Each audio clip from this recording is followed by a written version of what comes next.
Bueno, vamos a continuar con la segunda parte. Nos va a llevar desde ahora hasta las 8. Y estábamos hablando del proceso de conversión, que es el que tenéis aquí, y vamos a seguir hablando de él, hablando de algunas claves de la conversión de visitante a cliente. La primera, obviamente, es el número de visitas. Es decir, tenemos que tener un número de visitas suficientemente amplio como para cubrir nuestras expectativas de ventas. Que ya digo que depende de cada caso. Si yo estoy vendiendo productos que con un pedido a la semana es suficiente, yo no necesito tener más allá de 1000 visitas a la semana. ¿Vale? O incluso menos si consigo un ratio de conversión más alto. Pero normalmente no es el caso. Es decir, el número de visitas, tenemos que alcanzar una masa crítica, una cantidad crítica de visitas para que nuestra tienda online empiece a funcionar y empiece a generarnos rentabilidad. Además del número de visitas, y que influye mucho en ese número de visitas, es el posicionamiento en Google. Hablamos de buscadores porque ya nos hemos acostumbrado a utilizar esa palabra, pero realmente estamos hablando de Google. Hablaremos un poco más adelante del SEO, de los sistemas de posicionamiento en Google y qué técnicas podemos utilizar y un poquito de cómo funciona Google para que lo entendáis. Y otras cosas que ayudan y que son fundamentales a la conversión. Primero, nosotros tenemos que medir cuál es el tiempo de permanencia del cliente en nuestra web. Para eso tenemos una herramienta que se llama Google Analytics, que es una herramienta gratuita y que nos da un montón de información sobre qué hacen las visitas, de dónde vienen las visitas, tanto físicamente como en Internet, cómo han llegado esas visitas a nosotros y cómo se comportan dentro de la página. Es decir, qué partes de nuestra web visitan más, dónde hacen clic, dónde no lo hacen y cuánto tiempo permanecen. Bien, ¿por qué digo que es clave? Porque si yo he medido el proceso completo de compra y el proceso completo de compra en mi tienda pues lleva un mínimo de 4 minutos y el tiempo medio de permanencia es de 1,5 minutos, significa que difícilmente voy a vender nada.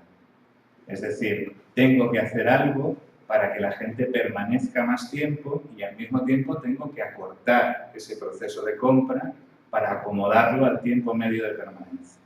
¿Vale? Es un dato fundamental. Otro dato fundamental son las call to action, las llamadas a la acción. Es decir, el haz clic aquí para obtener un descuento, haz clic aquí para ver nuestra última oferta, para ver nuestra promoción. Todo eso funciona y funciona muy bien. A veces tenemos que guiar al cliente para que vaya por el camino por el que yo quiero que vaya. Os pongo un ejemplo del mundo físico. Hasta no hace mucho tiempo, una gran superficie comercial pues era un lugar en el que todas las estanterías estaban paralelas, ordenadas, vendiera lo que vendiera, fuera el tipo de tienda que fuera, incluyendo grandes superficies pues, del campo de la decoración, de los muebles, etc. Hasta que llegó ¿quién? Hasta que llegó IKEA. ¿Qué hizo IKEA? IKEA dijo, no, yo voy a diseñar el recorrido y yo voy a decidir por dónde te tienes que mover, qué es lo que vas a ver y en qué orden. Y todo eso está calculado y milimetrado. Fijaos, o sea, una tienda como IKEA, creo que todo el mundo habrá estado en IKEA alguna vez, en la que tú no puedes moverte por donde quieras, en la que tú no puedes decidir después de ver baños me voy a ver comedores, o después de ver accesorios de cocina me voy a ver alfombras. No, tú tienes que hacer el recorrido. En principio es algo que parece que nos resulta muy agresivo. Sin embargo, ahí tenéis el éxito de IKEA. Es decir, cuando a la gente la llevamos por un caminito, la gente recorre ese camino. Por tanto, nosotros tenemos que definir cuál es el camino que queremos que la gente siga para poder llegar a comprar. Otro factor básico para la conversión, es decir, estos son factores clave que si no se cumplen, lo que hacen es que el cliente nos abandone. Es el número de clics hasta poder comprar. Si yo primero tengo que tragarme un vídeo de presentación, después tengo que tragarme una página de presentación en el que la tienda online está en una esquinita que pone tienda online. Tengo que volver a hacer clic ahí, después entro y hay una presentación de la tienda online. Es decir, cuantos más clics de distancia hasta llegar al momento de pagar, más fácil es que el cliente me abandone. Amazon fue el primero en sacar lo que se llama el Checkout Express. El Checkout Express, ¿cómo funciona? Ni carrito de la compra ni leches. Tú ves un producto y debajo tienes un botoncito que te dice cómpralo ahora, compra en un clic. Si ya estás registrado y eres cliente suyo, no tienes que hacer absolutamente nada. Lo quiero, ya lo has comprado. Solo te va a decir, ¿estás seguro? Sí, confirmar, ya lo has comprado. Tengo tus datos, tengo almacenados tus datos de tu tarjeta de crédito o de tu PayPal o de lo que sea. Lo único que puede suceder es que te lleve a la pasarela de pagos y que tengas que introducir las claves de tu cuenta bancaria o que te lleve a PayPal y que tengas que introducir tu PIN para poder, o tu clave de acceso para poder hacer la compra en PayPal. Pero se salta todo el proceso. Por la sencilla razón de facilitar las compras. Tengo un tipo de cliente al que le gusta brujulear, mirar, añado al carrito, pero añado al carrito pensando en si luego ya veremos si lo compro o no lo compro, pero de momento lo añado, etcétera, etcétera. Pero tengo un tipo de cliente que compra por impulso o que sabe lo que quiere. Y yo facilito la compra por impulso diciendo, cómpralo ya. Algo que también hace eBay. Es decir, eBay sabéis que funciona por subasta. Pero cada vez hay más productos que dices, vale, ¿quieres pujar? Puja. A ver, te la juegas. Pero yo tengo aquí, yo qué sé, un casco de moto que lo tengo de precio de salida a 5 euros, pero te pongo debajo, por 20 euros cómpralo. No esperes, cierras la subasta, lo compras y fuera. Puede ser que lo hubieras conseguido por 15 o puede ser que en la subasta hubiera llegado a 25. No lo sabes, pero tú lo quieres y lo quieres ahora. No tienes que esperar 5 días a que acabe el proceso de subasta. Es decir, siempre tiene que haber atajos. Siempre tiene que haber atajos para que el cliente pueda comprar rápido, sobre todo cuando los procesos son largos. Siempre tiene que haber información necesaria para poder comprar y eso depende de cada producto. Es decir, tú no puedes comprarme algo, aunque quieras, si yo no te doy una información mínima imprescindible para que tú sepas lo que estás comprando. ¿Por qué? Porque si no, a lo que me arriesgo es a tener un montón de devoluciones. Devoluciones que me van a costar dinero. Por tanto, necesito dar información al cliente, información mínima necesaria para la compra. ¿Dónde? En la ficha de producto. Siempre en la ficha de producto. La exigencia de registro. Lo que os decía antes, tengo que poder comprar sin registrarme. Porque si no, hay una parte de clientes que nos van a abandonar. ¿Por qué? Porque no confían en nosotros. Y la confianza hay que ganarse. Es decir, cuando tú vas a comprar a Amazon, a ti no te hace daño que Amazon te pida, que te exija que te registres para comprar, ahora ya no, pero que te lo exigiera, por la sencilla razón de que es Amazon. Es como si me tengo que registrar para comprar en el Corte Inglés, es el Corte Inglés. Pero si soy Calzados Manolo, yo qué sé quién es Calzados Manolo. ¿Qué confianza me genera mi canal Calzados Manolo para darle mis datos? ¿Cómo sé que no me va a inundar de spam? ¿Cómo sé que no va a venderle mis datos a otro y voy a empezar a recibir correos de alargadores de pene? Por poner un ejemplo. Bueno, pues todo esto, esta desconfianza, nos la evitamos eliminando la exigencia de registro. ¿Qué sucede con esto? Si te registras, si tú me das algo a mí que yo quiero, que son tus datos, yo tengo que darte algo a cambio.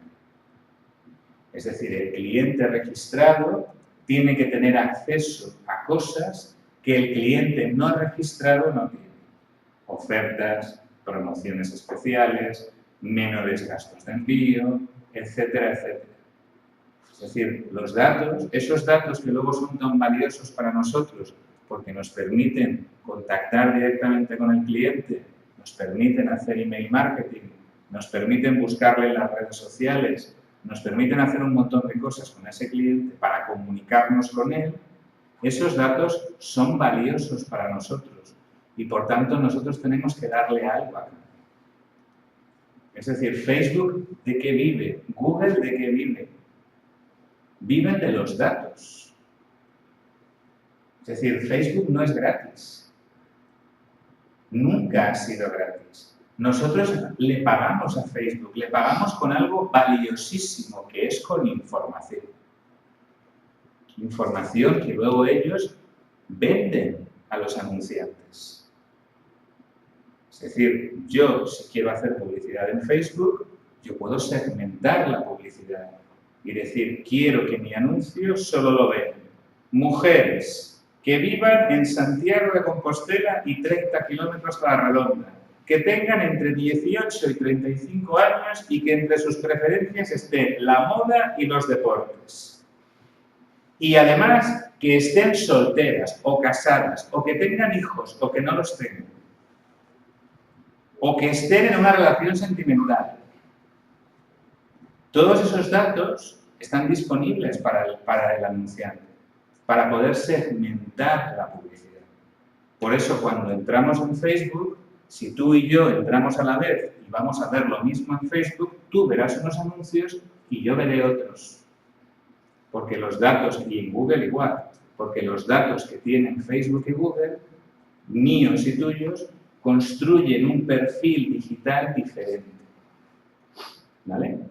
Entonces, tener claro que estamos pagando, no hay nada gratis. Cuando algo es gratis es porque realmente el producto eres tú.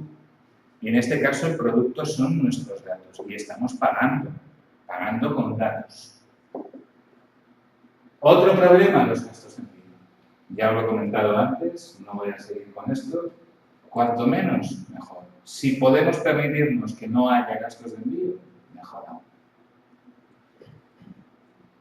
Y después, todo lo que tiene que ver con la reputación. Un cliente que tiene un problema es una oportunidad para convertir a ese cliente en un cliente fiel. Si lo gestionamos bien. Porque os habrá pasado a vosotros, cuando tenéis un problema y os lo gestionan bien y os dan una solución rápida, ¿qué pensáis de esa empresa? Que es una empresa de fiar, que es una empresa en la que se puede confiar y estás predispuesto a volver, incluso a hablar bien de ellos. Si no es así, todo lo contrario, generaremos una reputación negativa que al final va a ser peor para nosotros. Que el proceso de pago sea seguro, que bueno, esto ahora prácticamente el 100% de las tiendas online ya lo tienen, porque los propios bancos o otros sistemas de pago utilizan siempre protocolos seguros de pago y todo lo que tiene que ver con qué hacemos después de vender. Porque uno de los grandes problemas de los pequeños comercios electrónicos, no de los grandes, pero de los pequeños, es vendo y me olvido del cliente.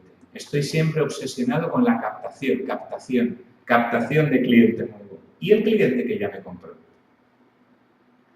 El cliente que ya pasó por la experiencia, que ya tiene un producto mío, que ya me conoce. Ese es el cliente más valioso para mí. Ahí tengo que invertir dinero. Unos comentarios muy breves sobre el tema de las promociones y las ofertas, porque creo que merece la pena hablar de esto.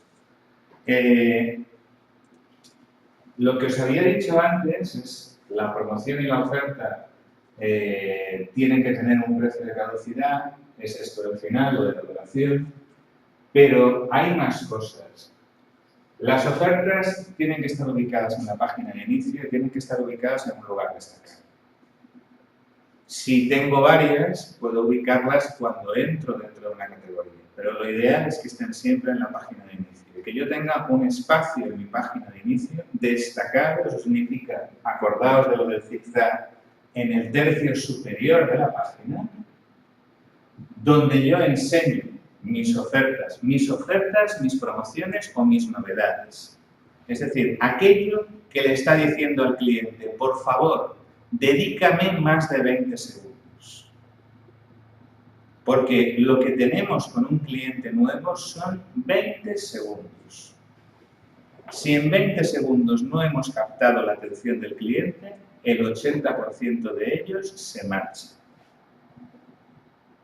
Por tanto, vamos a hacer que esos 20 segundos sean 20 segundos bien invertidos, llamando la atención del cliente sobre lo que nos interesa llamar la atención.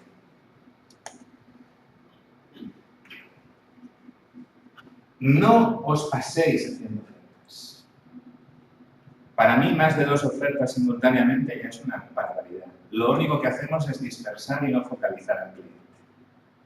Prefiero que tengáis un ciclo continuo de ofertas en función de ese ciclo de vida del producto o de ese ciclo de retorno del cliente a la tienda, a que cuando yo entro en una tienda online y veo 7 ofertas a la vez, yo no sé por cuál decidir. Y lo más probable es que no las vea todas y que acabe mareándome. Focalicemos la atención del cliente, pongámoselo siempre muy fácil en ese aspecto. Las ofertas siempre deben incluir el precio anterior. Esto no lo digo yo, esto no es una recomendación de marketing, que también lo es. Esto es una obligación legal. Pero es una obligación legal de un comercio físico. Es decir, cuando yo hago un descuento, obligatoriamente tengo que incluir el precio anterior. Siempre. Y distinguir. No llamemos oferta a una liquidación. Una liquidación no es una oferta, es una liquidación. Unas rebajas de temporada son unas rebajas de temporada, no son una oferta especial. Entonces, llamemos a cada cosa por su nombre. Las ofertas tienen una lógica. Y el cliente tiene que entender esa lógica. Si tú me sacas una oferta de aires acondicionados en el mes de noviembre, no tienen lógica. A no ser que se trate de una liquidación. Oye, en noviembre acaba la temporada de verano, tengo aires acondicionados en stock. Como el año que viene van a salir modelos nuevos, los que tengo en stock los liquido. Pero si no, me sacas una oferta de aire acondicionado en noviembre cuando deberías sacar una oferta de calefacción. Es decir, siempre tiene que haber una lógica. Y lo que os comentaba de no confundamos ofertas con bajadas de precio. Es importante que distingamos una cosa de la otra. Bien, al final una tienda es un conjunto de factores, pero hay unos cuantos factores complementarios que tienen que estar presentes, que son más importantes de lo que parece. Primero, aportación de valor, lo que os decía. Dame más de lo que me dan los demás. No solo me vendas un producto, no solo me des precio, dame más, dame información, explícame cómo utilizarlo, dame trucos, dame consejos, dame algo que tenga valor para mí como cliente. Eso en primer lugar. En segundo lugar, presenta a tu equipo. Ponle cara. Si eres una sola persona, te pongo aquí como ejemplo lo que te tengo aquí delante. Es decir, porque ya me has contado que tienes una tienda. Si tú eres una persona sola que lleva una tienda, No intentes engañar a la gente, por ejemplo, presentándote como somos un equipo. No, hola, soy, ¿cómo te llamas? María. Hola, soy María y esta es mi tienda online. Eso es mucho más auténtico y establece una conexión con la persona que tienes enfrente de simpatía mucho mejor que si dices nuestra gran variedad de productos y servicios y hablas siempre de nosotros en plural. Dices nosotros, pero si es María, si la conozco yo. Entonces es mucho mejor que seamos honestos, que seamos sinceros, que ser pequeño en Internet establece una corriente de simpatía con las personas que nos visitan que los grandes no pueden establecer. Y eso es una ventaja enorme para nosotros. Le caemos mejor a la gente. Los pequeños le caemos bien. ¿Por qué? Porque nos podemos permitir otras cosas. Nos podemos permitir un tipo de comunicación que una empresa grande no se permite. Debería, pero no se permite. Entonces, aprovechaos de esa ventaja. Otra cosa importante, diseño. Es decir, diseño y actualización van muy unidos. Ahora mismo, a día de hoy, vuestra tienda tiene que estar optimizada para móviles. Eso significa diseño responsive. Acordaos de esta palabra. Responsive design en inglés, es decir, diseño reactivo sería más o menos la traducción. ¿Esto qué quiere decir? Quiere decir que la web está programada de tal manera que ella solita se adapta a la pantalla del dispositivo desde el que estamos accediendo. Entonces, ella solita nos presenta una versión para móviles, si entramos desde un móvil, adaptada al tamaño de pantalla del móvil, o una versión para tablet, o una versión para PC. Es decir, hoy en día la mayoría de plantillas de diseño, que tanto las gratuitas como las de pago, ya son de diseño responsive. ¿Por qué? Os lo explicaré después, pero tiene que ver con Google. Tiene que ver con Google y con una cosa que le llamaron el Mobilegedón, el Armagedón de los móviles, que pasó el año pasado. Y por último, y no menos importante, por eso lo dejo para el final, la actualización. Mirad, Inditex, yo pongo mucho como ejemplo Inditex solo por una cosa muy sencilla, porque para mí, en el campo del comercio online, de comercio offline, perdón, y ahora también en el online, para mí son unos maestros. Solo si eres un maestro puedes convertirte en un modelo del mundo. Por tanto, aprendamos de los grandes. Los grandes se gastan mucha pasta. Amazon, Inditex, el Corte Inglés, o sea, toda esta gente se gasta muchísima pasta en pensar, en diseñar, en rediseñar, en saber que si coloco esto aquí o si lo coloco más abajo, tiene unas consecuencias o tiene otras. Copiémosles. O mejor dicho, si lo queréis en lenguaje de marketing, hagamos benchmarking, que es la palabra suave que usamos en marketing para decir copia descaradamente lo que tus competidores hacen bien.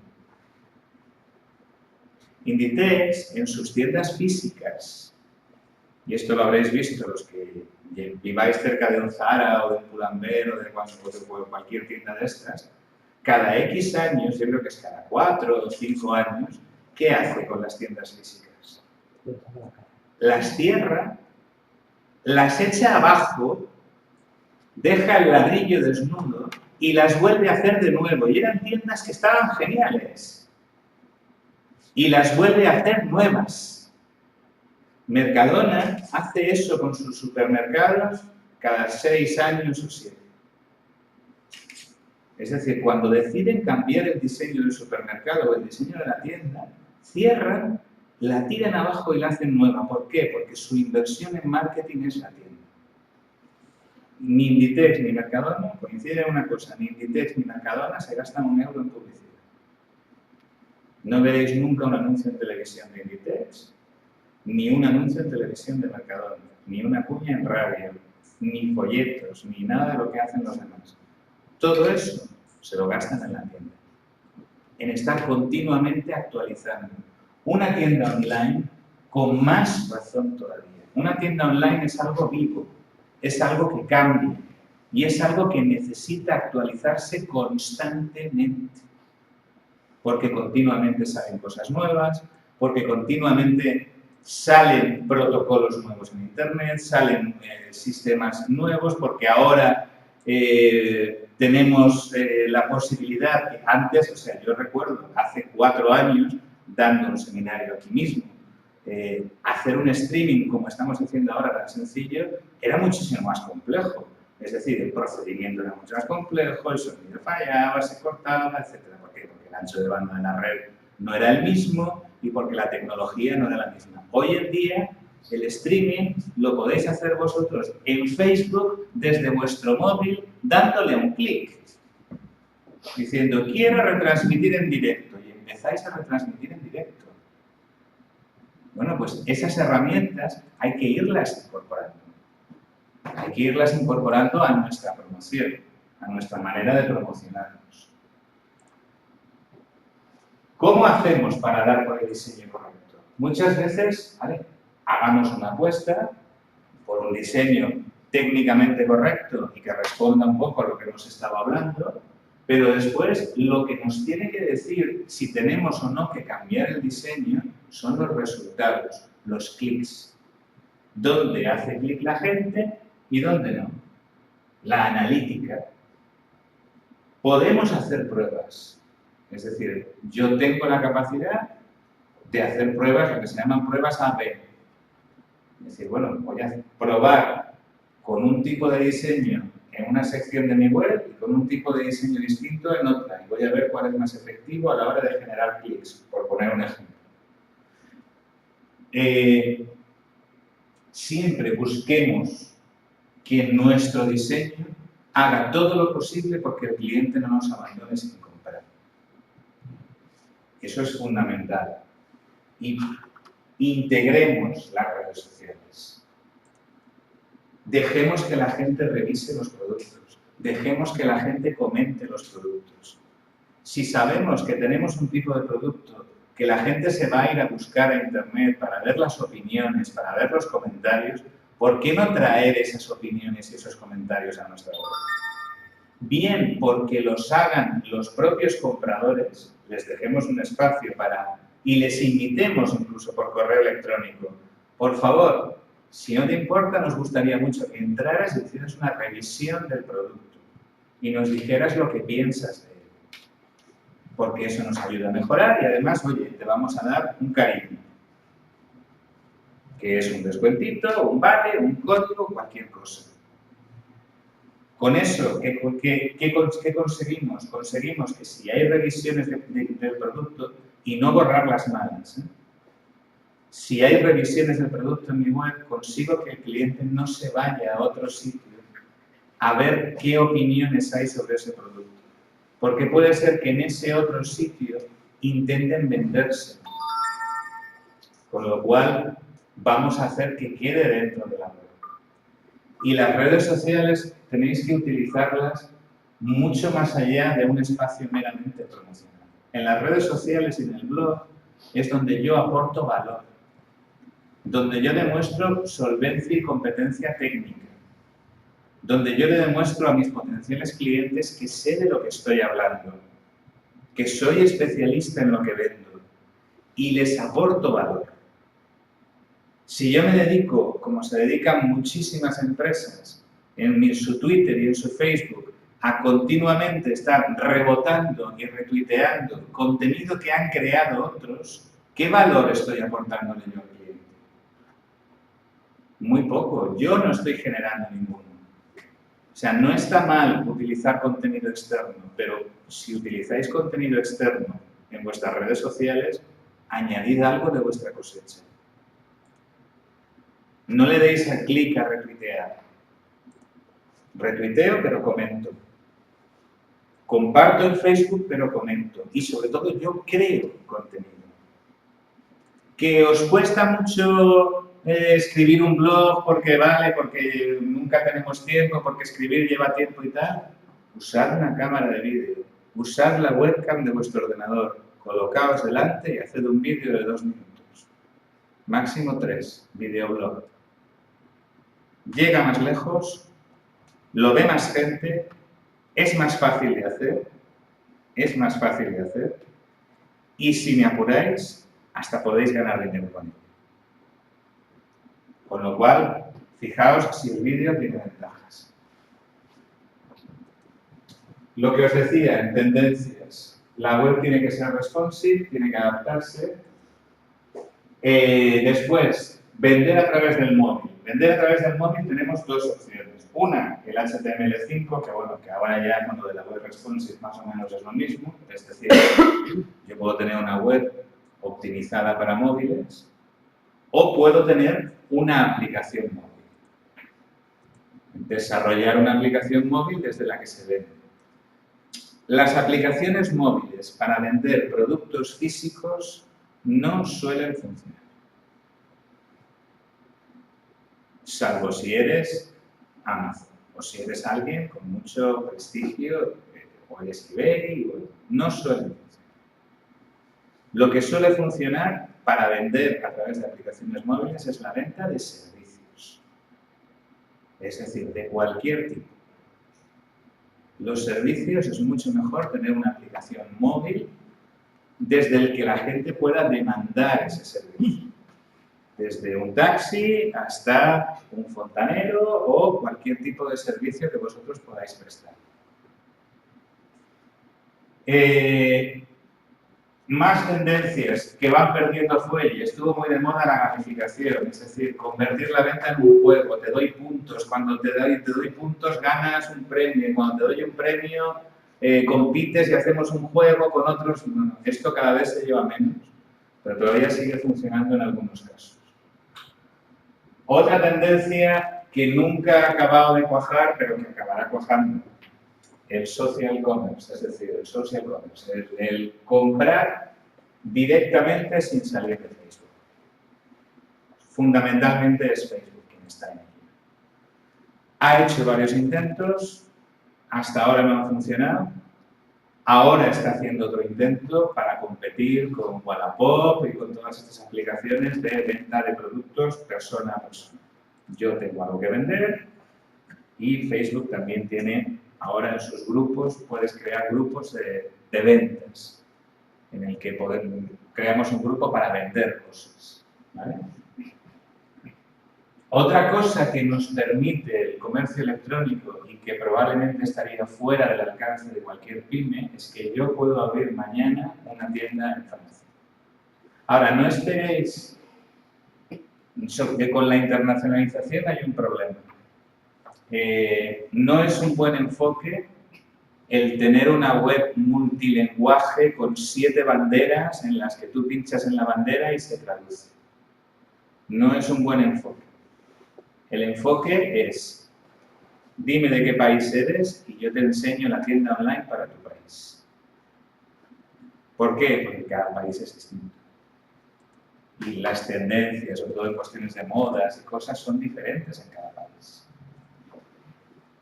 Y, por último, esto es el futuro. Omnichannel, quedaos con esta palabra. Omnicanalidad.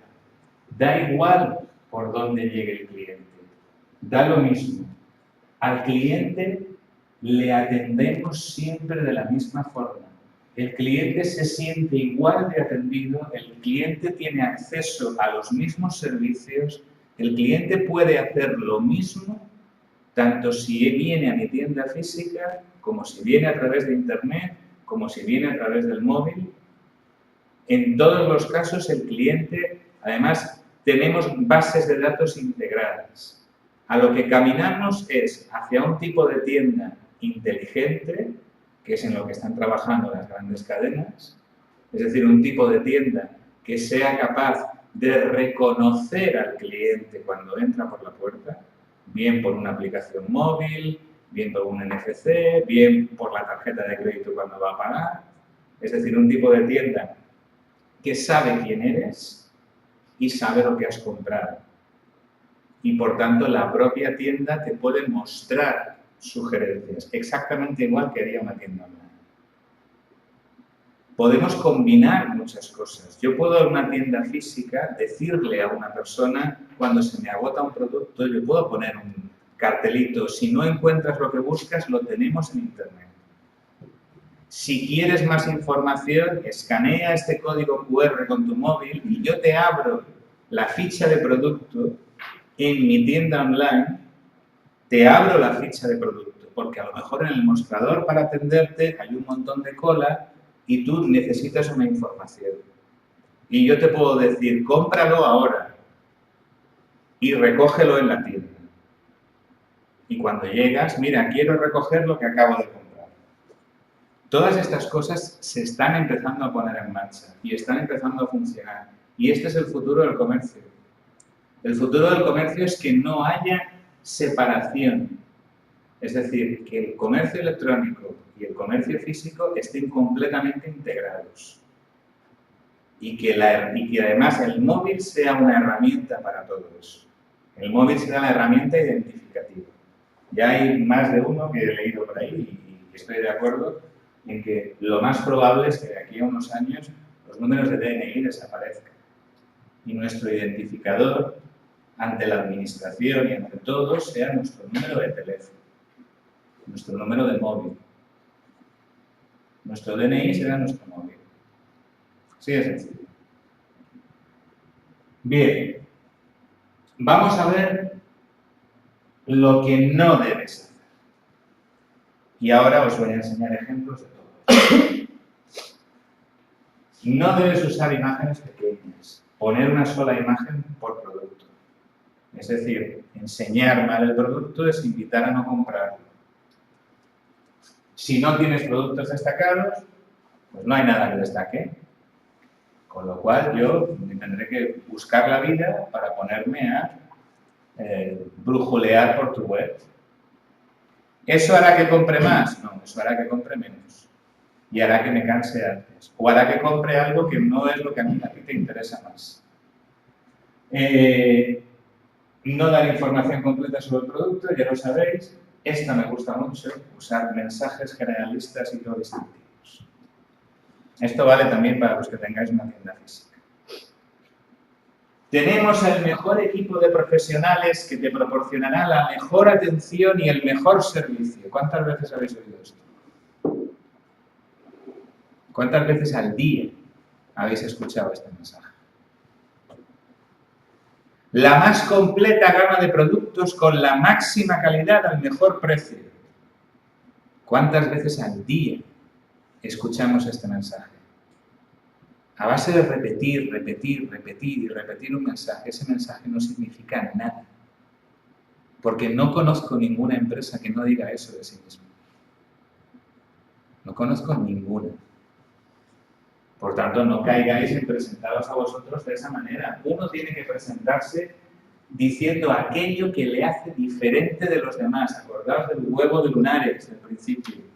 ¿En qué soy distinto? En lo que soy igual, soy igual. ¿En qué soy distinto? Podéis encontraros con que os pongáis a compararos y digáis, pues la verdad es que mi tienda online en realidad no se distingue en nada de las demás, de mi competencia. Vendemos lo mismo, los tenemos más o menos al mismo precio y no hay nada que me distinga. Bien, vale, párate, ponte a pensar e invéntate algo. Tienes que buscar algo que haga que tú seas diferente de los demás. Que tú seas diferente del resto. Si eres igual, eres uno más. Y ser uno más en Internet es mucho peor que ser uno más en una calle de Santiago. Porque en Santiago eres uno entre 10. En Internet eres uno entre 100.000. Por tanto, necesitas ser diferente. No permitir el pago con PayPal. Error.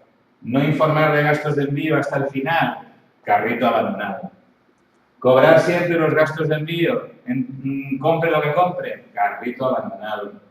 No permitir compra como invitado. Obligarme a registrarme. Lo mismo. Error. No hacer promociones específicas, es decir, tener una base de datos de clientes registrados y no usarla. Error. Y algo que se hace mucho, que es esconder el teléfono. es que yo tengo una tienda online, pero como también tengo una tienda física y tengo que atenderla, no quiero que me llamen. Entonces sí, como estoy obligado a tener el teléfono, lo pongo, pero lo pongo en el aviso legal, que tienen que abrir la página, que es un tocho así de texto, y en medio está mi teléfono. No, el teléfono arriba, a la derecha, al lado del carrito y así de grande. Bueno, vale, sin exagerar. Pero el teléfono grande, porque me da confianza. Yo sé que en cualquier momento del proceso de compra puedo descolgar el teléfono y llamarte. Dentro pones un horario. ¿Vale? Pero sé que puedo llamarte. Si no, cuanto más te escondas, cuantos más barreras pongas entre tú y yo, peor. Más impersonal va a ser tu tienda, más difícil va a ser que yo como cliente me comunique contigo. Vale, antes de pasar a hablar de tecnología, sobre todo esto que hemos hablado, ¿tenéis algún comentario, alguna pregunta? Tengo por lo menos 100. Bien, bueno, vamos a ver si podemos responder a un par de ellas. Antes cuando hablaste de una empresa física que tenía 200 referencias en físico y 15.000 en online. Vale, a la hora de fiscalizar eso, o sea, ¿tiene que darse un epígrafe especial o le sirve digamos que es como una promoción de... No, es decir, tú te das en alta en el epígrafe de tu actividad, punto. No hay una actividad que sea específica de comercio electrónico Es decir, si tú tienes un comercio en el que vendes lavadoras, pues tú estás dado de alta en el IAE de electrodomésticos, ¿entiendes? Y vendes lavadoras. No hay un epígrafe que yo sepa, no hay un epígrafe especial. Sí que hay epígrafes especiales para servicios online, para determinados, sobre todo para la prestación de servicios, más que para la venta de productos. Vale. Después, otra pregunta. Antes hablado de usabilidad. Sí. Con respecto a la usabilidad, habría que cumplir los criterios del www Consortium tal, y lo de ¿es importante tener un sello de confianza online en la página web? Vale. Son dos preguntas diferentes. A ver, los criterios internacionales de usabilidad son los mínimos.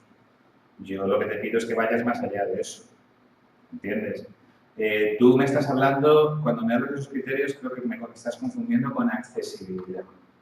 ¿Vale? Accesibilidad es otra cosa.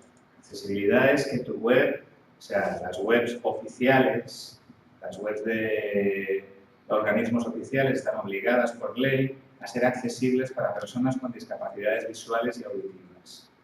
¿Vale? Entonces veréis que te pone accesibilidad y te pone 3 tamaños de letra. Tú puedes ampliar la letra para hacerla más grande, para que una persona que tenga dificultades visuales o tenga una discapacidad visual pueda ser capaz de ver, aunque sea desplazándose, pueda ser capaz de leer. La accesibilidad no es obligatoria de momento para los negocios privados y cuesta pasta. Es decir, si encuentras una plantilla asequible que tenga accesibilidad, genial, pero si no te va a costar dinero. En cuanto al sello de confianza online, bueno, si tienes dinero para gastarte en ello, sí, pero yo primero invertiría en otras cosas. Realmente el sello de confianza online, poca gente sabe lo que es, poca gente sabe que los requisitos que tú tienes que cumplir para ello. Y yo no he visto o no conozco ahora mismo estudios que demuestren que las empresas, las páginas web que tienen el sello de confianza online vendan más que las que no lo tienen. Teníamos una pregunta de internet. ¿Cómo se pueden hacer las promociones específicas por clientes en una web de comercio electrónico? Entiendo que se debe hacer a través de una comunicación personal, sí, ¿no? Correo electrónico. Es decir, si tú vas a hacer una promoción específica para un cliente, la tienes que hacer a través de correo electrónico. Podrías tirar de tecnología e identificar al cliente por su IP, pero no te lo recomiendo. No te lo recomiendo. Entonces, lo mejor es que estamos hablando de un cliente registrado que te ha dado sus datos y tú conoces el historial de compras de ese cliente, sabes lo que ese cliente te ha comprado. Entonces, puedes hacerle una promoción, sabes lo que ha comprado y sabes lo que no ha comprado. Porque sabes si dejó un carrito abandonado, sabes lo que miró, lo que no miró. Por tanto, tú puedes hacer una promoción, por ejemplo, para aquellos clientes que abandonan el carrito. Hemos visto que dejaste una compra sin finalizar, si la terminas, oye, pues los gastos de envío no te los cobro. O cosas de ese estilo. Pero cuanto más personalizadas sean las promociones que se hagan, mucho mejor. Porque más interpelado se siente la persona. Es decir, si tú me dices, si a mí me llega un correo, que me ha pasado, tenemos una oferta especial para ti, 30% de descuento. Abro el correo y veo ropa infantil y ropa de señora. Digo, joder, pues sí que es para mí, sí. Habéis acertado de pleno. Habéis acertado de pleno, porque yo no tengo hijos ni tengo señora. Con lo cual, de pleno habéis acertado. Entonces, de lo que se trata es de que sea verdad. Es decir, si es una promoción especial, ¿qué tiene que ser especial? Estamos muy acostumbrados a identificar marketing con mentir.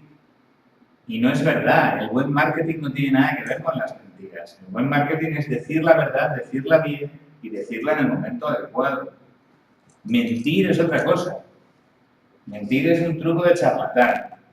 Entonces, si esta oferta es para mí, es porque realmente te has molestado en incluirme en una categoría, no digo que sea para mí solo, pero en segmentar tu base de datos y decir, estos son los que tienen esta edad, estos son los que tienen esta, estos son los que vienen aquí y tal, y ahora vengan, plan, quiero sacar una oferta para los hombres de 40 a 50 años y que en mi web hayan comprado en la sección de deportes. Y que veo que les mola el fútbol. Pues venga, fan del fútbol, Eurocopa, tal, no sé qué, plus. Pero a mí me llega una promoción Eurocopa. Y digo, pues a mí no me gusta el fútbol. Directo a la papelera. Es decir, si tú quieres que yo abra tu correo y me estás vendiendo una promoción que es para mí, haz una promoción con la que yo me pueda sentir identificado. Si no, las promociones generalistas ponlas en la web. Pero vas a poder conseguir que se sienten identificados solamente una parte. A ver, algún otro, no, lo digo por, vamos, no es que no quiera contestar a tus preguntas, pero poco a poco, ¿vale? Vamos administrando. ¿Alguien más tiene alguna pregunta? ¿Alguien más quiere preguntar algo? ¿Tiene algún comentario que hacer? ¿No? Vale, los que estáis por ahí viéndome por la cam, ¿tenéis alguna pregunta? De momento no. Vale, bueno, vamos a seguir y vamos a hablar un poco de las diferentes opciones tecnológicas que tenemos a la hora de poner en marcha una web. ¿Vale? He querido dejar esto, o sea, si os dais cuenta, he empezado al revés, porque en realidad esto, siendo importante, no es tan importante.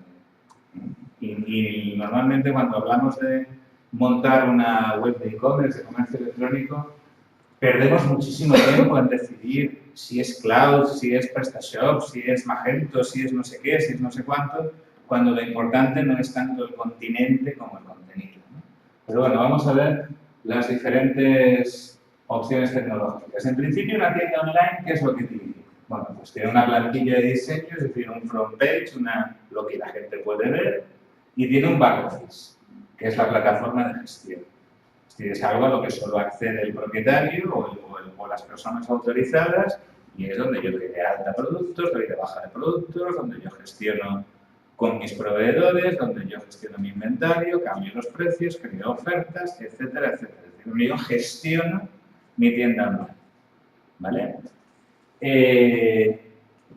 Esto va soportado por debajo por una serie de bases de datos. Es decir, unas bases de datos de productos, unas bases de datos de precios, unas bases de datos de transportistas, una base de datos de clientes, una base de datos de proveedores que están relacionadas entre sí. Así es como técnicamente funciona. Esto es la parte que no se ve. Después, la mayoría de plantillas de diseño, de plataformas de plantillas, vamos a llamarle plataformas porque son mucho más que una plantilla, las plataformas integran todo esto. Y tienen una serie de módulos o de plugins que se llaman, que algunos son gratuitos y la mayoría son de pago, que le añaden funcionalidades a mi tienda online. Vale, pues ahora quiero tener una tienda online multilingüaje. Venga, pues ahora tengo un plugin que me permite tenerla en 5 idiomas. Ahora quiero tener, en lugar de las 3 opciones de pago, quiero tener 20 opciones de pago. Pues necesito meter un plugin que me haga esto. Ahora quiero que cada vez que el cliente compra, automáticamente se le proponga que lo tuitee y que él solo tenga que decir si quiere tuitearlo o no. Pues tengo plugins que me hacen todo eso. Es decir, en función de la complejidad de lo que yo quiero hacer, pues tengo una serie de plugins que le puedo añadir a mi plataforma. Y luego siempre tengo que tener un sistema de pago. Si es PayPal, pues tengo que integrar el sistema de PayPal. Y luego las plataformas, las pasarelas de pago de los diferentes bancos que ya están preparadas para funcionar con las principales plataformas de comercio electrónico. ¿Qué son esto de las plataformas? Bueno, vamos a verlo. Hay fundamentalmente 3 tipos. Las de código abierto, que son las mayoritarias. Hay después plataformas de pago o incluso hechas a medida. Y después hay, aquí esto de la nube sobre la L, hay las plataformas cloud, es decir, aquellas que se gestionan directamente con un navegador y en las que yo no instalo nada, ni necesito tener un servidor, ni necesito tener absolutamente nada. ¿Vale? Es decir, en estas dos, yo necesito tener un servidor. Normalmente, pues, contrato un hosting y pongo bien o tener un servidor dedicado o lo que sea. Es decir, hay diferentes opciones, pero tiene que haber un ordenador en alguna parte, normalmente en la empresa de hosting, donde está albergado todo eso, físicamente en un disco duro. En la nube hay un ordenador, pero hay que saber dónde, y yo no gestiono nada directamente, es decir, todo se hace a través de un navegador, no tengo que tener nada más. ¿Qué es mejor? Depende. Lo más barato, en la nube. Tú puedes tener una tienda online en la nube a partir de 9 euros al mes. Más o menos. Tampoco le pidas peras al olmo. Es decir, vas a tener unas opciones muy limitadas, pero a partir de 9 euros al mes. Incluso si tú llegas a un acuerdo con algún operador logístico, que estoy hablando, pues, que se de MRV, de Seur, de tal, incluso Correos, que también lo está ofreciendo, hay algunos operadores logísticos que dentro del acuerdo incluyen la tienda online de la monto yo. Es decir, tú contratas todos los envíos conmigo y yo tengo mi nube y ahí en mi nube vamos a alojar la tienda online. ¿Vale? Ventaja, coste, manejarlo es muy sencillo, es un juego de niños. No hay instalación, no hay mantenimiento, no tengo que pagar hosting, hay un montón de cosas de las que me quito gastos en medio. Desventajas, las plantillas son muy limitadas, la capacidad de personalización es muy limitada y la capacidad en lo que se refiere a productos y a transacciones también. Es decir, esto es más barato si vendo muy poco. Si yo tengo una plataforma en la nube y tengo muchos productos y tengo muchas ventas, el precio se dispara hasta superar a los de estos dos. Entonces, una tienda que está empezando, que va a vender muy poquito, que va a vender poquitas cosas, con una plataforma de estas podría servirles. Podría servir. Después, la inmensa mayoría de las tiendas online están hechas con plataformas de código abierto, de la que la más popular en España es PrestaShop. Todo el mundo habrá oído hablar de PrestaShop. PrestaShop es la más popular por un motivo, porque es la única o de las pocas que viene directamente traducida al español. Es decir, que no hay que hacer nada, sino que cuando la instalas, entre sus opciones está el español. Mientras que otras plataformas no, hay que descargarse un plugin para traducirla, etc. Bien, Ventaja de una plataforma de código abierto. Yo no tengo que pagar licencia por utilizar PrestaShop. Es decir, PrestaShop yo me la descargo y me instalo. Es gratis. Hasta ahí llega lo que es gratis. Quiero decir, PrestaShop es una plataforma sobre la que, como os he explicado, yo voy añadiendo cosas. Muchas de esas cosas son de pago. De hecho, los propios desarrolladores que se dedican a esto suelen utilizar una plataforma tipo PrestaShop como base y sobre eso van colocando módulos o van desarrollando a medida en función de lo que si el cliente tiene requerimientos muy especiales, ¿vale? Funciona a partir de plantillas, es decir, hay diferentes plantillas de diseño de lo que la gente puede ver, de la parte externa, esas plantillas se pueden personalizar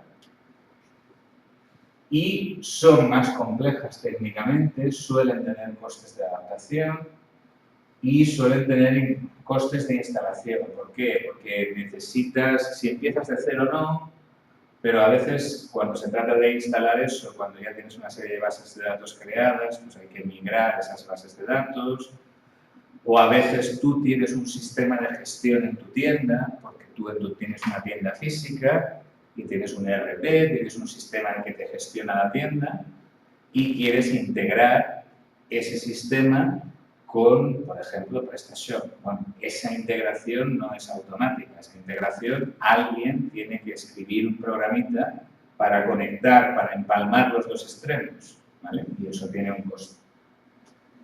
Y luego nos iríamos a lo más caro, que es la personalización total. Es decir, cuando yo pido que me hagan un desarrollo a medida. ¿Esto es recomendable para un comercio, para un pequeño comercio? No. En ningún caso. Esto os va a salir muy caro. Esto supone unos tiempos de desarrollo muy largos, mucho ensayo y error hasta que se consigue que funcione y después muchas dificultades para cambiar de plataforma. ¿Por qué? Pues porque cuando hablamos de PrestaShop, hablamos de otras plataformas, digamos, ya prediseñadas, las bases de datos tienen unos formatos específicos.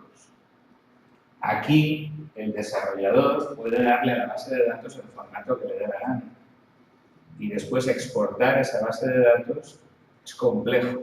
Es decir, los nombres de los campos, cosas de esas, es muy complicado.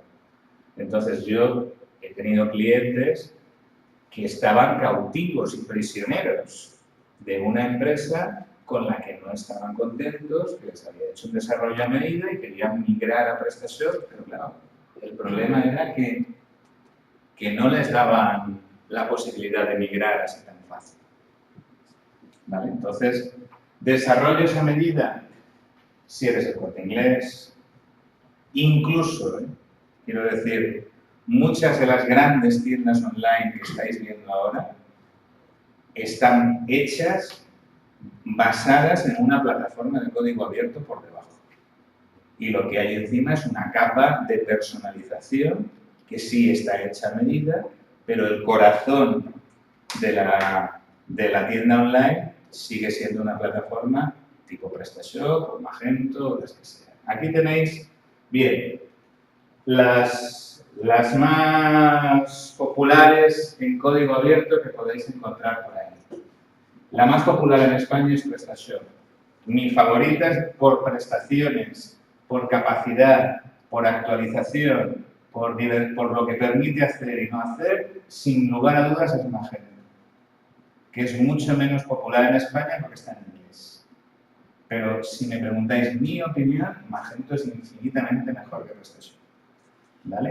Magento y PrestaShop dominan el mercado. El resto, pues Oscommerce también tiene algún porcentaje del mercado en España y luego pues algunas de las otras pues, son relativamente utilizadas. ¿Vale?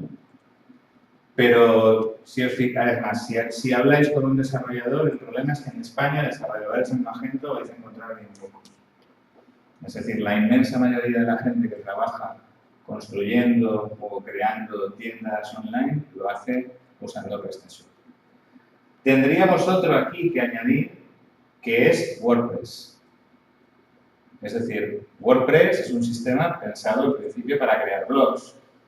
Bueno, hoy en día WordPress es un sistema en el que se hacen un montón de páginas web y WordPress, que también tiene plugins de comercio electrónico, de tal manera que yo puedo montarme una tienda online pequeña, no con todas las posibilidades que me da PrestaShop, pero a lo mejor yo no las necesito, y yo puedo montarme una tienda online pequeña con WordPress. Con WordPress, incorporándole uno de los muchos plugins que hay que le dotan a WordPress de la funcionalidad de comercio electrónico. Ya os digo que la madre del cordero en todo esto está en que esto es gratis, WordPress también es gratis, es decir, es código abierto, pero son plataformas sobre las que trabajan un montón de desarrolladores creando plantillas y creando plugins, creando añadidos. Entonces, lo normal es que esto tú lo instalas y te viene con unas plantillas nativas muy simples y muy limitadas, y si quieres hacer algo más bonito, más funcional o que responda mejor a tus necesidades, tienes que ir a buscarlo. Puedes tener la suerte de encontrarlo gratis, pero lo normal es que tengas que pagar por ello. ¿Cuánto? Depende. Depende. Es decir, depende desde 20 hasta 500 euros. ¿Vale? Pero siempre va a salirte más barato que un desarrollamiento. Eso sin lugar a dudas. Vale. ¿Alguna pregunta sobre esto antes de que pasemos a hablar de posicionamiento y de algunas cuestiones de marketing?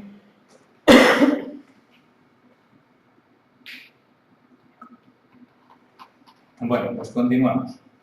Vamos a hablar un poquito, ya hemos hablado de la página, vamos a hablar ahora un poquito de cómo hacer que la gente llegue hasta esa página, llegue hasta esa tienda online.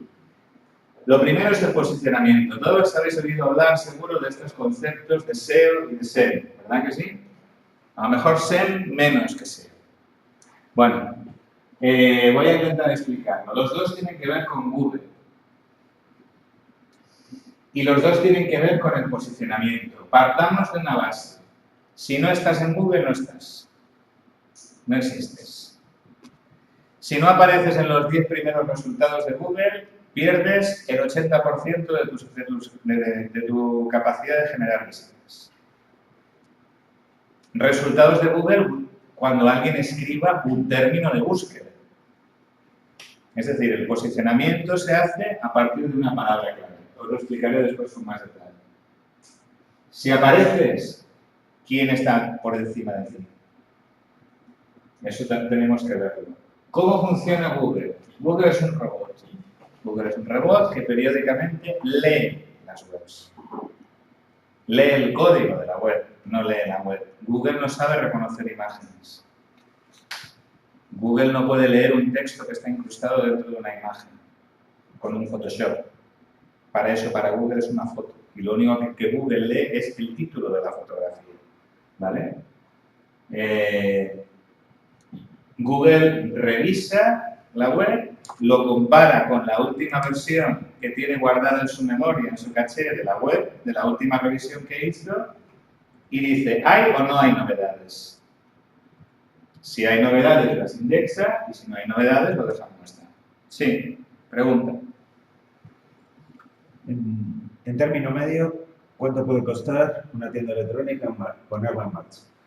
Depende de muchísimos factores. Término medio.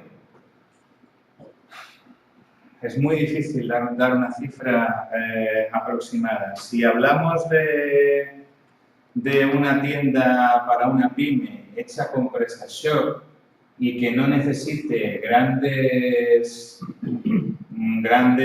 personalizaciones, podríamos estar hablando del entorno de entre 500, 600, 700 euros es lo que te pueden cobrar, más o menos, por ponértela en marcha, por ponértela a funcionar y que vaya todo bien. Hasta 1000 euros me parecería una cantidad razonable para montar una tienda sobre PrestaShop. Ya si te van a hacer personalizaciones, la cosa se puede disparar. Se puede disparar bastante. Después, si se trata de algo más sencillito, tú lo que quieres es una tienda con poquitos productos y una tienda muy simple y muy básica, lo que te cueste el hosting y unas cuantas horas que tú le eches para aprender a manejarte en WordPress o para aprender a manejarte en PrestaShop. Pero incluso si contratas a alguien, algo así no debería costarte nunca más allá de 500 euros. Más o menos es como está el mercado ahora mismo. Bien. Google tiene en cuenta una serie de cosas. Bueno, primero deciros que el robot de Google es un algoritmo que va actualizándose, cambiando constantemente. Tiene actualizaciones mayores, que son las que anuncia, y tiene actualizaciones menores, que son las que no anuncia. Ahora mismo vamos con las actualizaciones, ahora mismo vamos por la versión 14 de Google. Este año, probablemente en noviembre de 2016, habrá la versión 15 de Google, ¿vale? Lo que os decía antes, un gran cambio, un cambio mayor, sucedió el 22 de abril de 2015 con el Mobile Hero, que fue cuando Google anunció que iba a penalizar en los resultados de búsqueda aquellas páginas que no estuvieran optimizadas para móviles. Entonces, automáticamente salió un montón de gente con bastantes pocos escrúpulos diciéndole a todo el mundo: yo soy experto en SEO y te voy a actualizar la página, necesitas actualizar la página porque vas a desaparecer de Google. Y fue el terror y el rechinar de dientes y el tirarse de pelos de mucha gente. No es verdad. Es decir, Google dijo, cuando fue el famoso Mobile Hero, voy a premiar a las webs que estén optimizadas para móviles cuando se realice la búsqueda desde el móvil. Cosa que tiene todo el sentido del mundo. Es decir, si yo hago una búsqueda desde el móvil, lo lógico es que Google me ponga primero aquellas webs que están optimizadas para verse desde un móvil y para manejarse con una pantalla táctil. Es decir, esta es la cosa. Ahora, Google, la última actualización se llama RankBrain. Bueno, creo que desde entonces ha salido alguna menor. Y es que Google lo que ha anunciado es que su algoritmo está en disposición de aprender. Es decir, que va a dotar a su algoritmo de cierta inteligencia artificial limitada. Es decir, que es capaz de aprender de nuestras búsquedas y de los millones de búsquedas que se hacen, de los miles de millones de búsquedas que se hacen cada día, para mejorar los resultados. ¿Qué es esto del algoritmo? Pues el algoritmo es una fórmula matemática que es lo que tenéis ahí. A más B más C más B hasta 200 o más de 200. El algoritmo de Google es como la fórmula de la Coca-Cola. Es decir, todo el mundo puede saber qué contiene la Coca-Cola porque en la etiqueta lo pone. En la etiqueta pone los ingredientes de la Coca-Cola. Lo que no pone, el secreto de la Coca-Cola no son sus ingredientes. El secreto de la Coca-Cola son las proporciones. ¿Cuánto hay de cada? Eso es lo que no pone la etiqueta. Bien, el secreto del algoritmo de Google no es los factores que lo componen, porque incluso Google se permite el lujo de anunciarlos. A partir de ahora voy a dar más peso a las webs que tengan contenido original, que tengan contenido relevante, que tengan contenido que genere más me gustas en las redes sociales, que tengan, etcétera, etcétera, etcétera. Lo que no dice es cuánto peso. Entonces, el SEO, que es la optimización para motores de búsqueda, es una técnica que consiste en intentar ganarle la batalla a Google e intentar que cuando alguien escribe la palabra compañía de seguros, mi compañía de seguros aparezca la primera. compitiendo con todos los demás que también quieren hacer lo mismo y con el propio Google, que me lo quiere poner cada vez más difícil porque quiere que yo pague publicidad. Porque Google vive de la publicidad. ¿Vale? Por tanto, eso es básicamente cómo funciona Google. Esto ha cambiado, pero bueno, esta diapositiva no ha actualizado, pero ahora si entráis en los resultados de búsqueda, veréis que la columna que había a la derecha con anuncios ya no existe.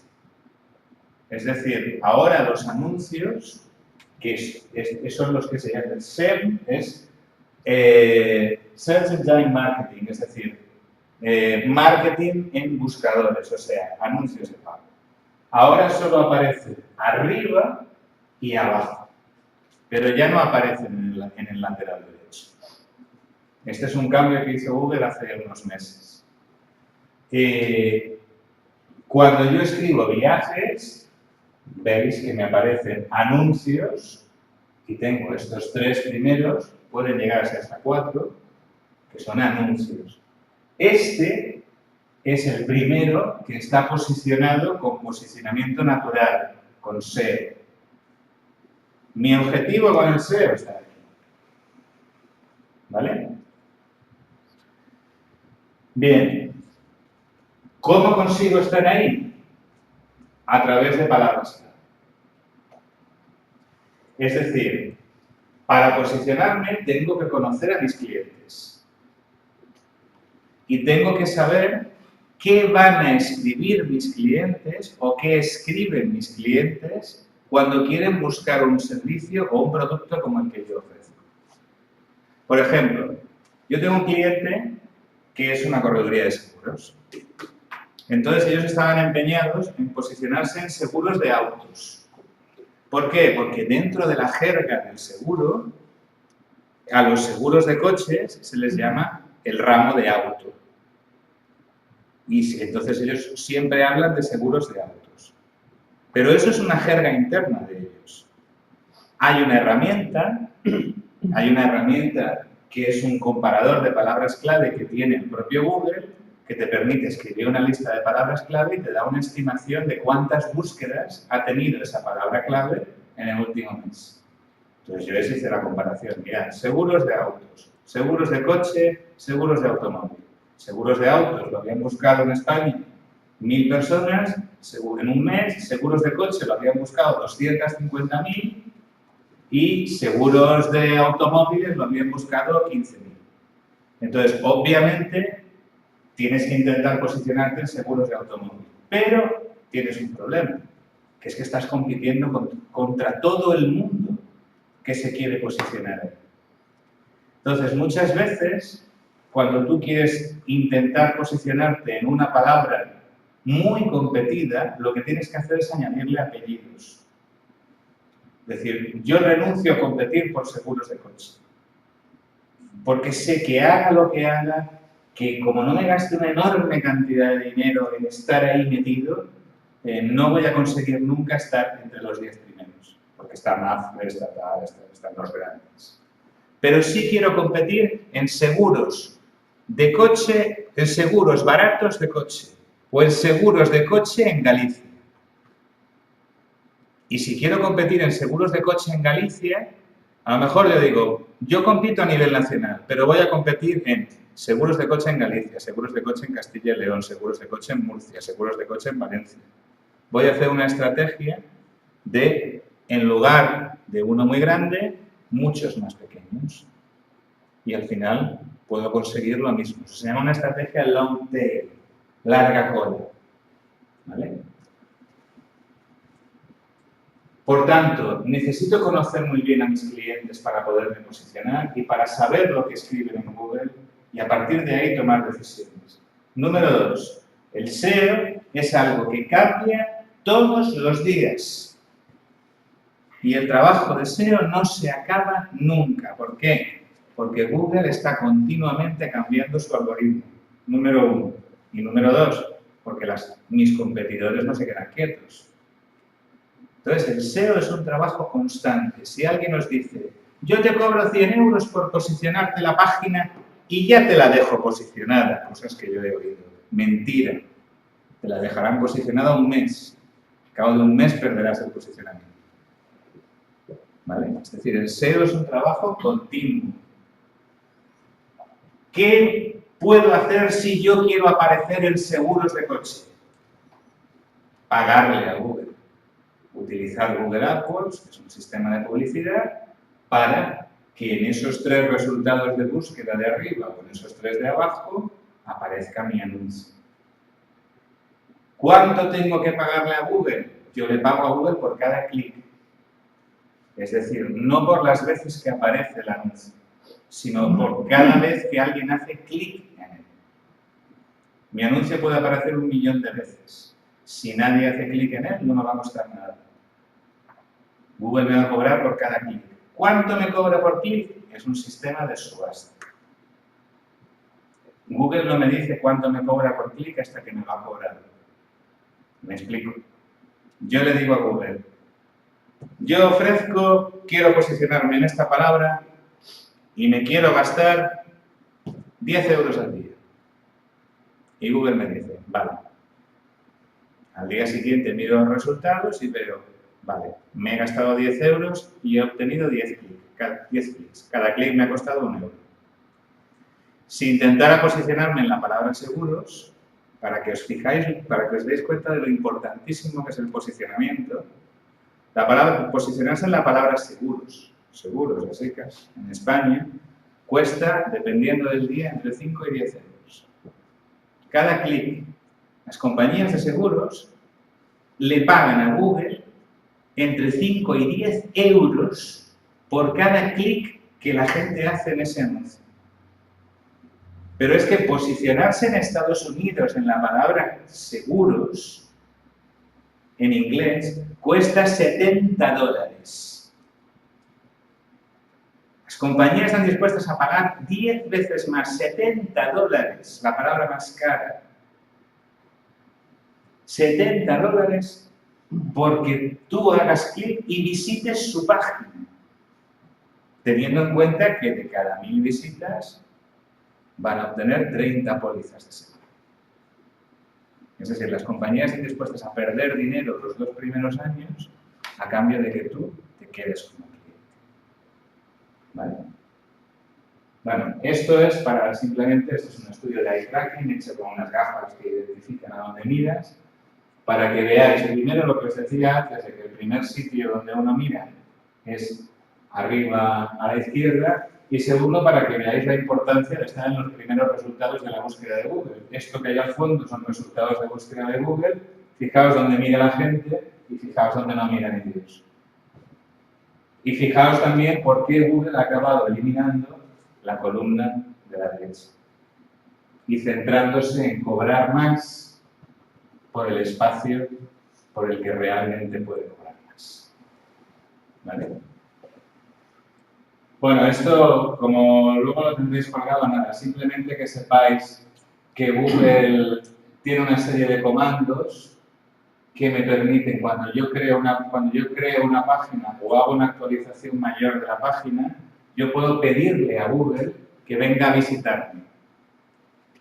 Es decir, no esperar a que cuando él quiera pase, sino, oye, acabo de actualizar mi página, por favor, ven y posicióname. ¿Vale? ¿Qué otros criterios de Google, además del número de visitas? La originalidad, la actualización, siempre da prioridad a la hora de posicionar a una fuente original de contenido.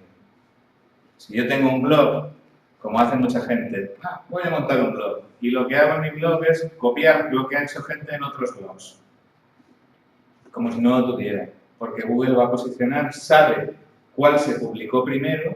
Google ve 2 contenidos iguales y dice, ¿cuál se publicó primero? Este es el original y este es la copia, posiciono este. Es decir, Google premia la originalidad, la calidad. Google es capaz ahora mismo de medir si el contenido es útil o no es útil para el usuario, sabiendo si el usuario lo ha compartido, si no lo ha compartido, etc. Google penaliza la mala ortografía y la mala gramática, ¿vale? penaliza los tiempos de carga lentos, cuidado con lo que contratáis con los servidores y los hostings, penaliza el exceso de anuncios, valora las referencias a las redes sociales y, bueno, lo de siempre. Los enlaces, las metaetiquetas, la descripción, la estructura, etc. En todas esas partes tiene que estar la palabra clave. ¿Vale? Esta es la descripción que debe contener siempre, que se llama el snippet, que debe contener siempre la palabra clave en la que queremos posicionarnos, que son estas dos líneas de texto. ¿Qué sucede? Si nosotros no le damos una descripción, no rellenamos este campo en nuestra plantilla, Google lo que va a hacer es coger las dos primeras líneas de texto que encuentre y meterlas aquí y cortarlas con puntos suspensivos. Con lo cual, perderemos posicionamiento.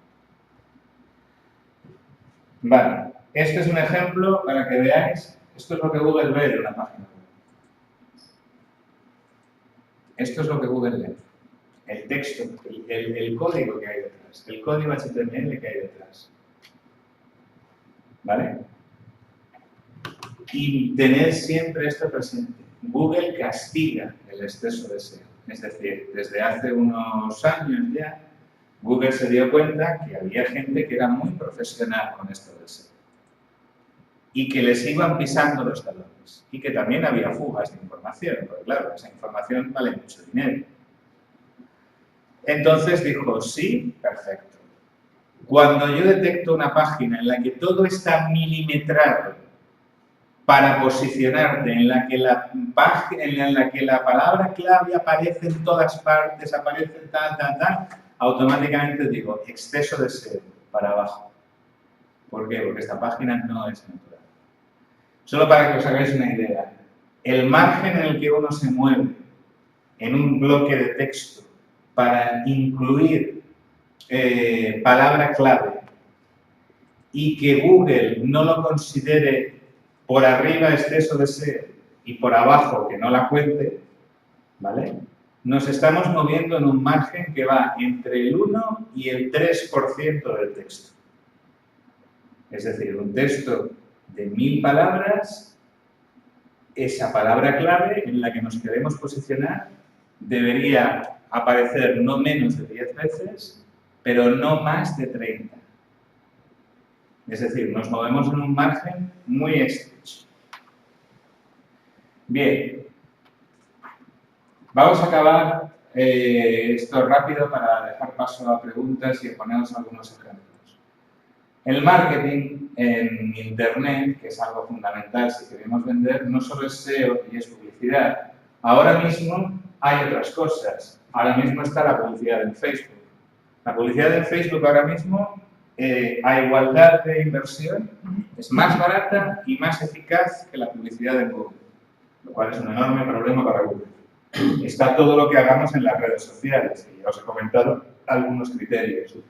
Está algo muy importante en determinados sectores, que es utilizar a los bloggers y utilizar a los youtubers.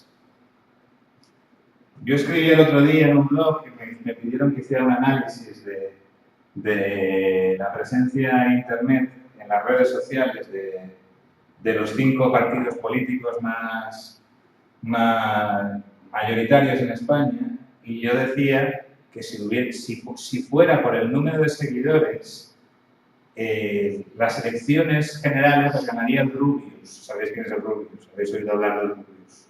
¿No suena?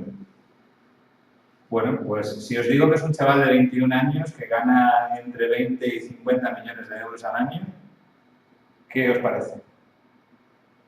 Y si os digo que esos entre 20 y 50 millones de euros al año los gana haciendo vídeos chorras y contando partidas de videojuegos, ¿qué os parece?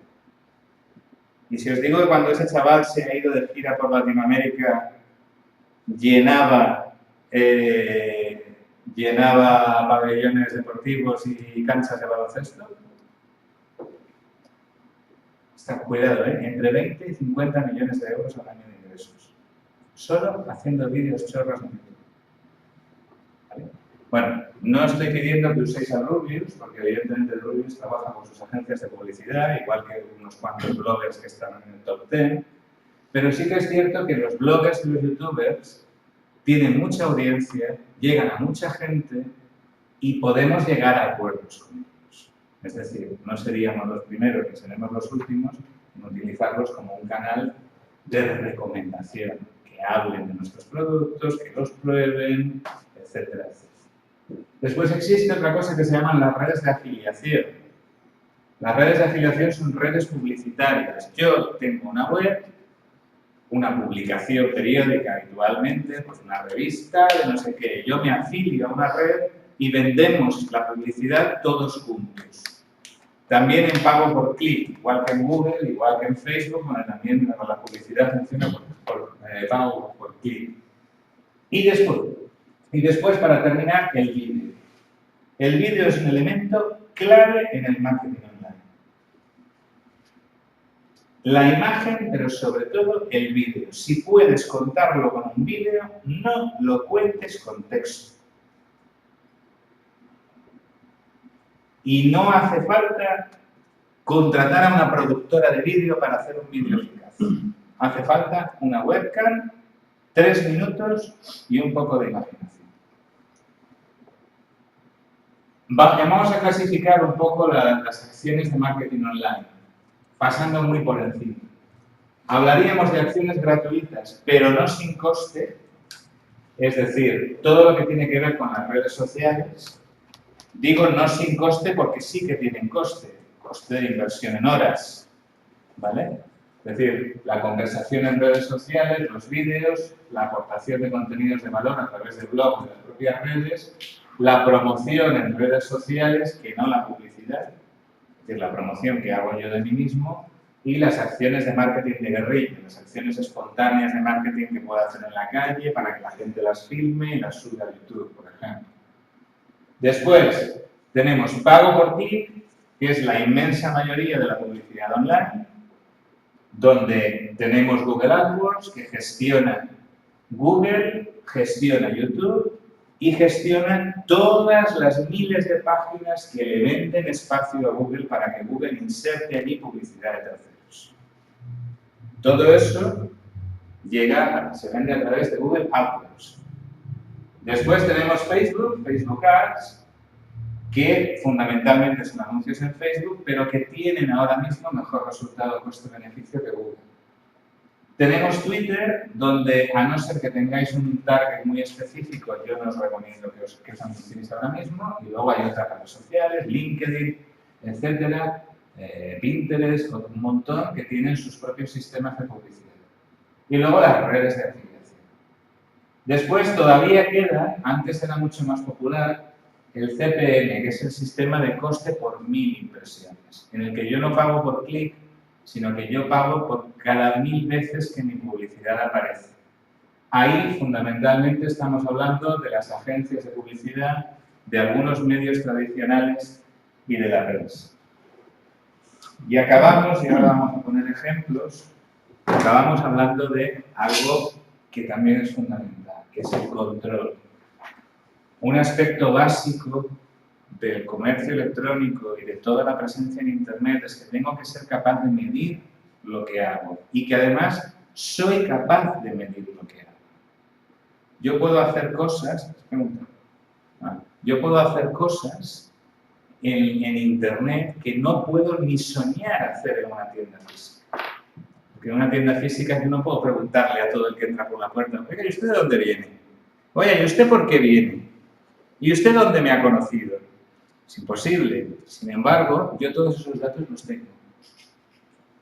Yo tengo datos de en qué enlace han hecho clic para entrar en mi página, de si me han conocido a través de Facebook, que me han conocido a través de Twitter, si me han buscado en Google y cuando me han buscado, por qué palabra me han buscado. Si vienen de un tercero, puedo saber de qué ciudad vienen, qué sexo tienen, qué rango de edad tienen. Y puedo saber todo lo que hacen dentro de mi página. Y todo eso lo puedo saber gratis, a través de Google Analytics. Después, Facebook tiene sus analíticas de página propias, los que tengáis una página en Facebook lo sabréis, una página en un perfil. Después hay índices, el más popular es el cloud, que son los índices que miden el grado de influencia que tú tienes en otros, aunque yo no me fiaría mucho de eso, pero bueno, lo indicativo es si suben o si bajan, no el número, pero sí la tendencia. Y después, bueno, hay herramientas de seguimiento de Twitter. Yo uso mucho Twitternomy, que es una herramienta gratuita que está bastante bien porque te da muchos datos. Y para gestionar vuestras redes sociales tenéis herramientas de optimización que permiten controlar diversas redes sociales distintas, por ejemplo Facebook, más Twitter, más Instagram, más LinkedIn, todas desde un solo sitio, desde una sola pantalla, como por ejemplo es HotSuite, aunque hay otros muchos sistemas de ese estilo. Todos estos sistemas, o casi todos, por ejemplo HotSuite sí lo tiene una versión gratuita, limitada, y después una versión Pro, una versión de pago, ilimitada. ¿Vale?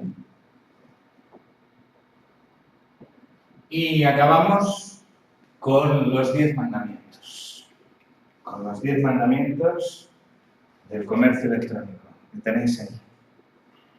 Amarás a tu cliente sobre todas las cosas. No tomarás a tu tienda online en vano. Es decir, dedicarle tiempo. Santificarás a Google. Respetar y tendrás que santificarlo. Honrarás a iOS y Android, que son los dos sistemas de móvil. ¿Vale? No matarás a tus competidores. No venderás productos impuros. Esto de vender productos impuros lo voy a parar, porque lo he comentado antes cuando hacíamos la pausa. Mirad, lo que no se puede vender físicamente, menos aún se puede vender online. Y lo digo en este tono de cierto cabreo, porque no sabéis la cantidad de veces que a mí ha habido gente que me ha pedido que saque una varita mágica y haga un milagro. Que es que tengo una tienda online y es que no vendo nada. Claro, ves el catálogo y dices, no sé si en alguna parte del mundo alguien está dispuesto a comprarte un cisne de cristal, pero desde luego en España lo veo difícil. ¿Vale? Es decir, lo que es invendible y todavía hay mucha gente que piensa, bueno, yo tengo una tienda online y lo que no vendo lo pongo ahí y ya se venderá. Es perder el tiempo y perder el dinero. ¿Vale? Es decir, vender lo que se vende, caramba. No robarás contenidos en redes sociales, no darás falso testimonio ni mentirás, no consentirás tener una reputación impura y no codiciarás los clientes ajenos. Esto no quiere decir que no compitáis, esto quiere decir que no sois Steve Jobs y no sois Amazon. Steve Jobs hay uno, pero por cada Steve Jobs hay 10.000 personas, o 100.000, o 1 millón, que intentaron ser Steve Jobs y no lo fueron. ¿Esto quiere decir que no hay que intentarlo? Que no, todo lo contrario.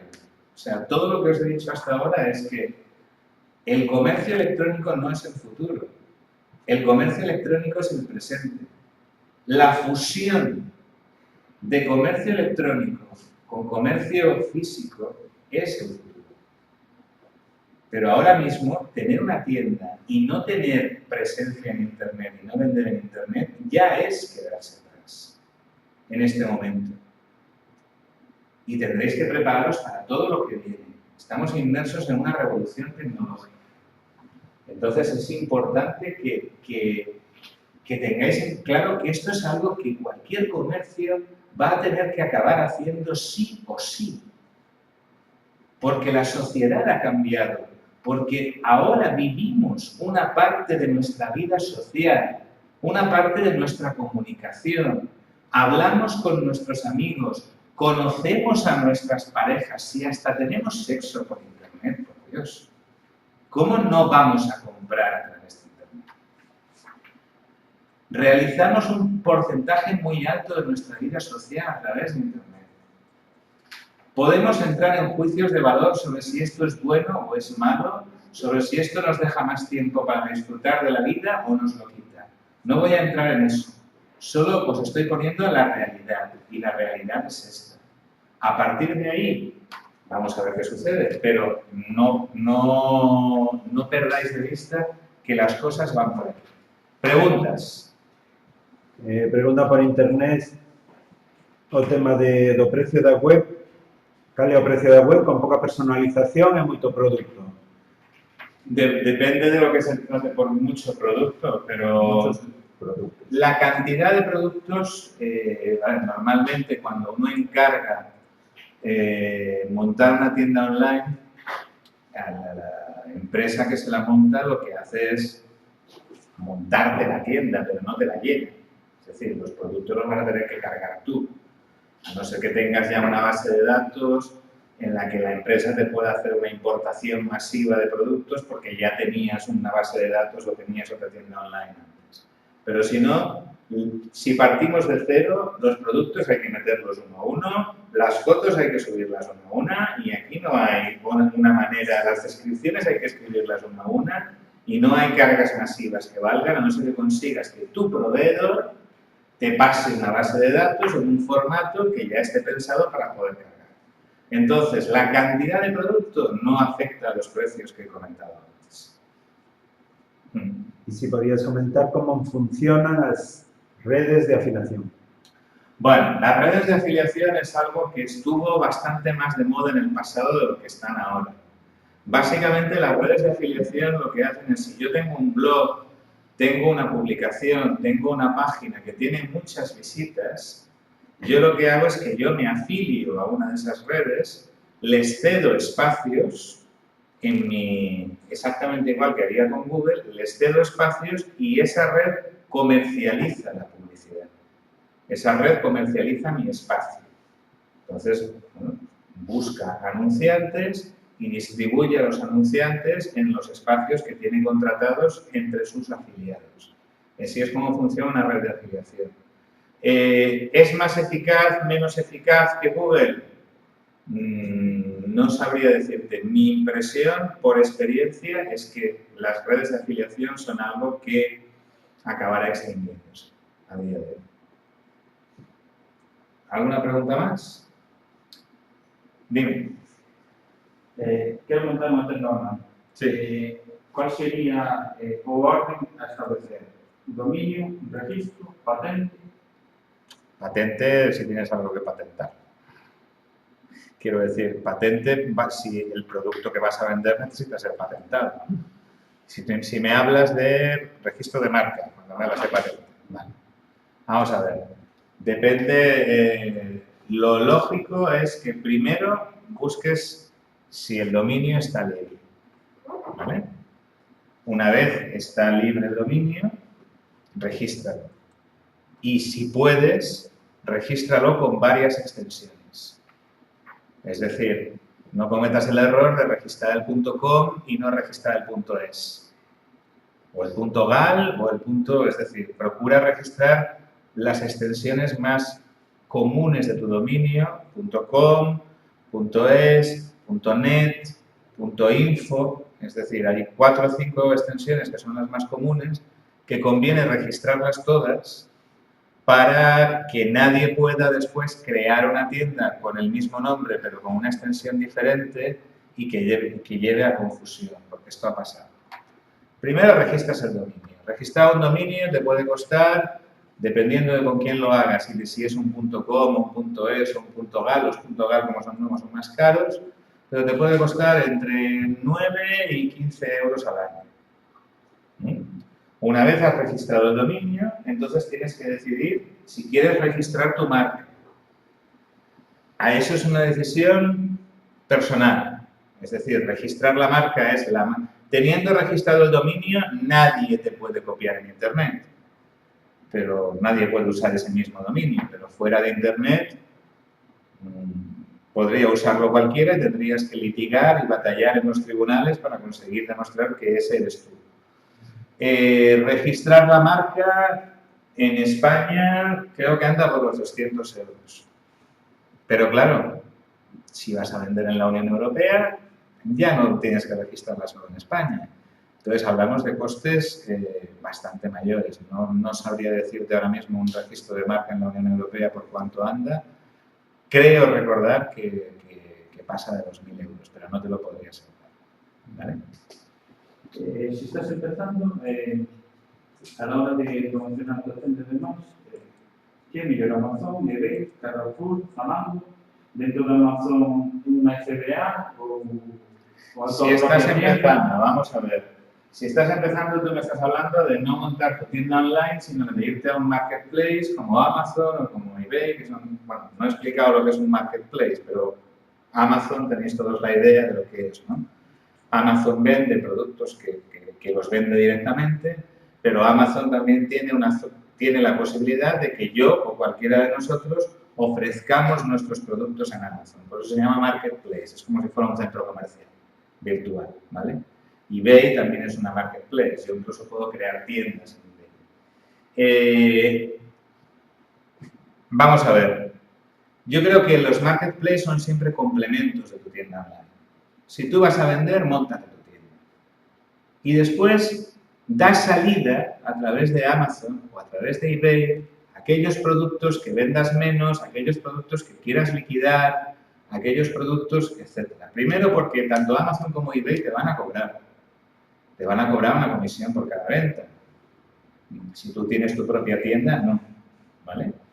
Entonces, normalmente lo que suelen hacer las empresas es esto, es decir, yo tengo mi tienda online, pero luego aquello que ya, restos de stock, cosas de las que no tengo, por ejemplo, todas las tallas, si es ropa o algo así, pues las coloco a través de Amazon.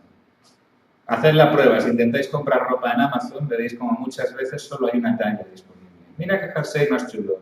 Sí, pero solo hay en la XXXL. ¿Por qué? Porque eso ha salido, eso es un resto de una tienda. ¿Vale? Pero a nivel internacionalización, ellos no compiten mejor en cuanto a costes de envío, porque en España yo puedo tener un coste de envío relativamente económico, pero si vas a fuera... Vamos a ver, 5 centros logísticos en Europa, pues... Internacionalizar una tienda online, si tú realmente quieres vender cantidad de cosas fuera, tienes dos opciones. O tienes un producto que el cliente de fuera, bien por precio, bien por la especificidad del producto, le compensa pagar los gastos de envío. Es decir, que a la Unión Europea, pues, hoy en día por menos de 15, 20 euros no vas a enviar nada. ¿Vale? O bien, si tú quieres vender en Francia, abre una tienda online en Francia y asóciate con alguien en Francia para poder distribuir desde Francia. Porque si no, los gastos de envío te van a matar y no vas a ser competitivo. Es decir, si yo voy a vender en Francia un producto para el que tengo competidores franceses, o incluyendo los gastos de envío, yo soy más barato que ellos, que podría ser, o bien mi producto tiene algo que merece la pena pagar el sobrecoste, y si no es ninguna de las dos, si yo quiero realmente entrar en el mercado francés, entonces vete allí, monta la tienda allí y distribuye desde allí, o asóciate con alguien local. Desde luego, por ejemplo, para entrar en mercados como Estados Unidos, desde España es imposible. Es decir, todos los que han intentado entrar en Estados Unidos han hecho siempre lo mismo, que es, me voy y me asocio con alguien de allí. Y entonces yo hago envíos grandes a mi distribuidor en Estados Unidos y distribuyo desde Estados Unidos. ¿Vale? Os voy a enseñar para terminar, y luego si hay alguna pregunta que entra la hacemos, pero os quiero enseñar, porque solo os he enseñado una web y me gustaría enseñaros algunas más y poneros algunos casos. Mira. Amazon. Vale. Fijaos cómo hay una pauta que se repite, que es la pauta de el carrito siempre arriba a la derecha, el desplegable con los diferentes departamentos siempre arriba a la izquierda, siempre el tercio superior es una zona de producto destacado, ¿vale? Fijaos cómo esa pauta, después de esa zona de producto destacado, vienen más zonas de productos destacados, ¿vale? y luego ya conforme vamos bajando es cuando vamos de mayor a menor interés. ¿Vale? Si nos vamos, por ejemplo, al Corte Inglés, que es otro de los grandes del comercio electrónico en España, vemos que la pauta se repite, ¿vale? Es decir, aquí se llama mis pedidos, no es el carrito, pero es lo mismo. Aquí volvemos a tener todos los departamentos, es decir, vemos que es una pauta más o menos continua y zona de producto destacado. Y conforme vamos bajando, aquí, por ejemplo, yo creo que hay un exceso de ofertas para mi gusto, pero bueno, es el Corte Inglés. Entonces, era de esperar. Era de esperar. Para mí está un poco sobrecargada esta página, pero bueno, ya digo que en el Corte Inglés, pues digamos que se le pone. Vamos a ver un ejemplo de una página que contradice bastante lo que yo digo y funciona, que es MediaMarkt. ¿Vale? Es decir, MediaMarkt es todo movimiento, todo colorín, ¿vale? Pero aún así, daos cuenta de que estamos hablando siempre de algo muy parecido, es decir, categorías a la derecha, todos tienen un buscador arriba, un buscador bien grande, ¿vale? Y en todos hay alguna característica destacada. Por ejemplo, ellos destacan recogida en tienda gratis en 2 horas, entrega a domicilio de 24 a 48, devolución en tienda a domicilio, es decir, todo el mundo intenta diferenciarse. Para mí esta página es muy estridente, pero bueno, lo cierto es que funciona, ¿vale? Lo cierto es que en este caso funciona. También es cierto que es estridente, pero no se sale de las normas, ¿eh? No se sale de las normas.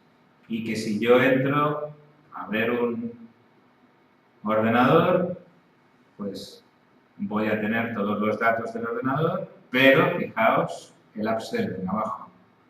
Ya me ofrecen el antivirus más los auriculares, ya me ofrecen el ratón, ya me ofrecen no sé qué, no sé cuántos. Es decir, la página cumple con las normas. Bien, ahora voy a enseñaros algo un poco diferente. Páginas más pequeñas que venden menos productos, como por ejemplo esta de Pandora, que es de bisutería, y que básicamente este tipo de páginas son páginas de estatus, son páginas de prestigio, es decir, son páginas que han sido creadas no para vender. En general, las páginas web de las grandes marcas, no me refiero a las cadenas de tiendas, me refiero a las marcas tipo Hugo Boss o tipo tal, no están pensadas. Puedes comprar, pero no están pensadas para vender. Están pensadas para que tú lo veas y vayas a una tienda y lo compres. Y lo pides. ¿Vale? Porque comprarte un anillo, ¿qué quieres que te diga? Es decir, hay que medirlo, te tienes que ver cómo te gusta, cómo te queda en el dedo, vale, son 39 euros, que es de acero, que no es muy caro, pero bueno. Vamos a tiendas más pequeñas, esta tienda que se llama Muki, que es una tienda de ropa y accesorios para bebé. Como veis, todos cumplen la regla, es decir, carrito, siempre zona de destacados lo primero, con imágenes grandes, con aquello que quiero enseñarte y después otra zona con destacados y con ofertas. Y a partir de ahí, pues entramos en... Fijaos como aquí estos ya tienen la aportación de valor en la portada. Artículos para bambúes. Todo en unos tonos pastel, bueno, vamos a dejarlo en indiscutibles, pero es así. Es decir, hay una cosa que no entiendo, que es que las cosas para mamás y para bebés tienen que ser en tonos pastel, ¿no? Igual que esta, que es una página bastante pastelosa. Pero bueno, ¿qué venden? Pues venden cosas con mensaje, delantales con mensaje, tazas con mensaje, todo con mensaje. Pero os dais cuenta de cómo siempre se repite un patrón de diseño. Esta página que estamos viendo, vamos, me juego las orejas a que es PrestaShop. Y probablemente no las pierda. ¿Qué pasa? Que esto de te ayudamos, chatea con el equipo Bonder, esto no viene de serie de PrestaShop. Esto es un plugin que tú tienes que añadirle. Y hay un montón de cosas para que te salga así de bonito. Todo así, pues a lo mejor esta plantilla de PrestaShop has tenido que pagar por ella. Para tenerla multilingüaje has tenido que pagar. ¿Vale? Son un montón de cosas que no vienen de serie. Y ahora os voy a enseñar algo que os va a sorprender bastante. Mirad, esto es un supermercado. Día. ¿Vale? Y tiene todo lo que nosotros esperamos de un supermercado. De nuevo, ya digo, siempre cumpliendo reglas. Catálogo de productos a la izquierda, carrito a la derecha, zona de destacados y después comprobamos artículos y siempre de más a menos llamativo. ¿Vale?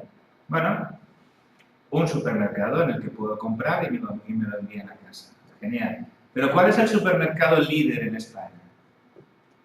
¿Cuál es el supermercado que más tiendas tiene y que más vende en España? ¿Sabéis cuál es? Mercadona. Bien. Vamos a ver la tienda online de Mercadona. Esta es la página de Mercadona y entramos aquí en compra online. Bien, me tengo que registrar. Si no me registro, no puedo verlo. Bueno, yo soy cliente registrado, con lo cual creo que me dejará entrar.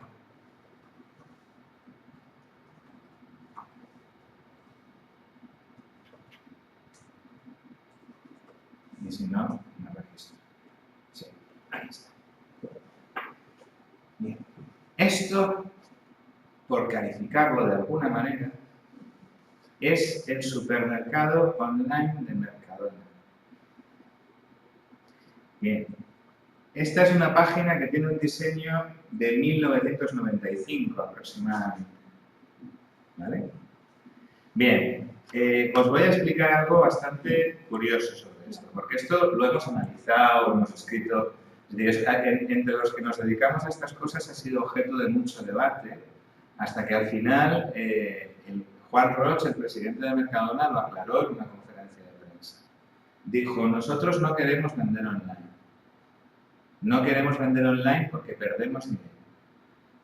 Porque a nosotros el envío nos cuesta más de lo que cobramos por el envío y como tenemos unos márgenes muy ajustados, bueno, lo que fuera. El caso es que ellos no apuestan por la venta online.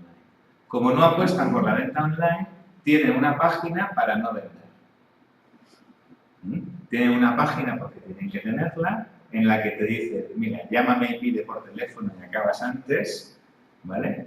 Pero tienen una página en la que, para no vender, entre otras cosas, porque nos encontramos con algo tan sorprendente como que los productos, si vamos al detalle del producto, no tienen fotografías. Sí tienen información, no hay ninguna foto de producto. No puedo ver los productos de Mercadona. Bueno, con todos estos mimbres, diréis, bueno, Mercadona no venderá un torrado. El 30% de todas las ventas de alimentación online en España se hacen a través de esto. ¿Pero por qué? Porque es Mercadona. Porque la potencia de Mercadona está... ¿O será porque fue los primeros en tener venta online? No. Porque Ni mucho menos. hoy día se ha puesto a poner el venta online, ¿no? No. Es por la potencia de la marca. Yo no estoy de acuerdo. La marca Mercadona es tan potente que aunque Mercadona no quiera vender online, son los líderes en venta online en supermercados en España. Porque con esto te puedo asegurar que si no es Mercadona, con esto, vamos, no venderían... Pero quizás es por precio también, o por ciertas cosas. Porque es Mercadona. La marca Mercadona, es decir, porque Mercadona tiene una clientela muy fiel. Yo compro, Sí. Mercadona, y es una página realmente horrorosa. Es horrible. Incómoda, fea, página letra pequeña encima. Sí. Está pensada, pero es que lo han dicho ellos. Es decir, esto no lo he dicho yo, esto no me lo invento. Pero no son unos productos maravillosos tampoco. Yo no compro continuamente. Ya, pero no entramos a juzgar los productos. Lo que entramos a ver es que cómo, teniendo una página de una empresa que no quiere vender online y que la tiene porque no tiene más remedio, es capaz de vender online simplemente por la potencia de su marca, porque tiene una clientela muy fiel y tiene una marca muy potente. Entonces, lo que quiero deciros con esto es que, por eso digo que el comercio electrónico es imparable. Es decir, Mercadona no ha tenido más remedio que no cerrar, que mantener esa página y que seguir vendiendo, y vende. A pesar de todas las dificultades, de todo lo difícil que lo pone, vende. Vende porque la gente quiere comprar a través de Internet.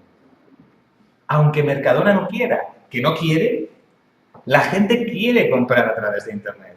Entonces, tarde o temprano, Mercadona caerá del burro y actualizará su página. Pero de momento no lo necesitan. Entonces dicen, bueno, si con esta mierda de página, hablando claro, conseguimos ser los líderes en los supermercados online en España y vender más que nadie, y en realidad es algo que no queremos hacer, si actualizamos la página, entonces, ¿qué va a pasar? Entonces prefieren dejarla como está. Es decir, el mensaje que te manda Mercadona ahí es, mira, si quieres comprar en Mercadona, ven a Mercadona. Y aún así, la gente compra a través de Internet. Entonces, quiero acabar con esto, ¿no? Porque estamos ya fuera de tiempo, que deciros que no es una cuestión, esto del comercio electrónico no es una cuestión de preferencias personales, no es una cuestión de quiero o no quiero estar porque soy más o menos moderno, es una cuestión de cambio social. Es decir, la tecnología y la conexión a Internet está aquí para quedarse. Y hablar a día de hoy de nuevas tecnologías, cuando hablamos de Internet, que es una tecnología que existe desde hace un montón de años, y plantearnos que el comercio electrónico es algo nuevo, es haber perdido el tren ya. Es decir, el comercio electrónico es algo a lo que o nos subimos o perdemos el tren, pero no perdemos el tren de Internet, perdemos el tren del comercio en general. ¿Vale? Entonces, tengamos esto claro porque creo que es importante.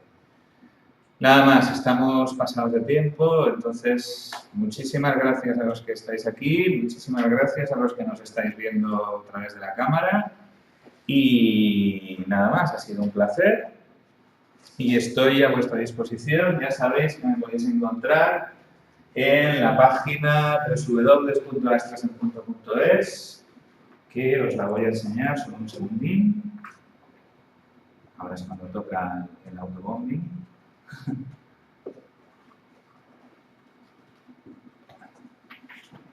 Bien, simplemente, aparte de encontrarnos en las redes sociales y a mí como Javi Rocamora en Facebook, esta página, lastrasenpunto.es, es la página del espacio de coworking en el que yo trabajo, en el que somos 3 personas y en el que nos dedicamos a todas estas cosas. Nos dedicamos a asesorar a empresas en todo lo que tiene que ver con comercio electrónico, con presencia en redes sociales, con reputación online, con marketing online y bueno, pues con todo lo que tiene que ver con tecnología digital y marketing y comunicación.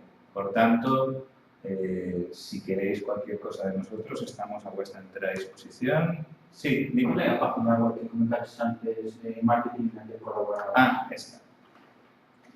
Sí, si queréis leer lo que escribo, la página es esta, se llama Marketing for E-Commerce y aquí yo soy uno de los redactores habituales de post. Entonces yo aquí tengo escritos pues aproximadamente unos 120 artículos sobre comercio electrónico, sobre redes, sobre marketing online y sobre todo esto. Entonces, bueno, os la recomiendo también, no solamente por mí, sino por mis compañeros, porque hay un equipo muy bueno de gente. Prácticamente todos los que escribimos aquí, somos profesionales de esto, es decir, nos dedicamos, trabajamos en agencias o somos autónomos como soy yo. Y vais a encontrar artículos muy interesantes, tanto sobre novedades de lo que sucede, fijaos, la casera del Corte Inglés y Apple, las marcas más auténticas para los españoles. Esto tiene que ver con lo de Apple que comentaba antes, ¿vale?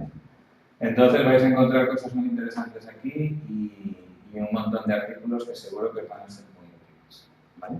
Javier, Voy a poner...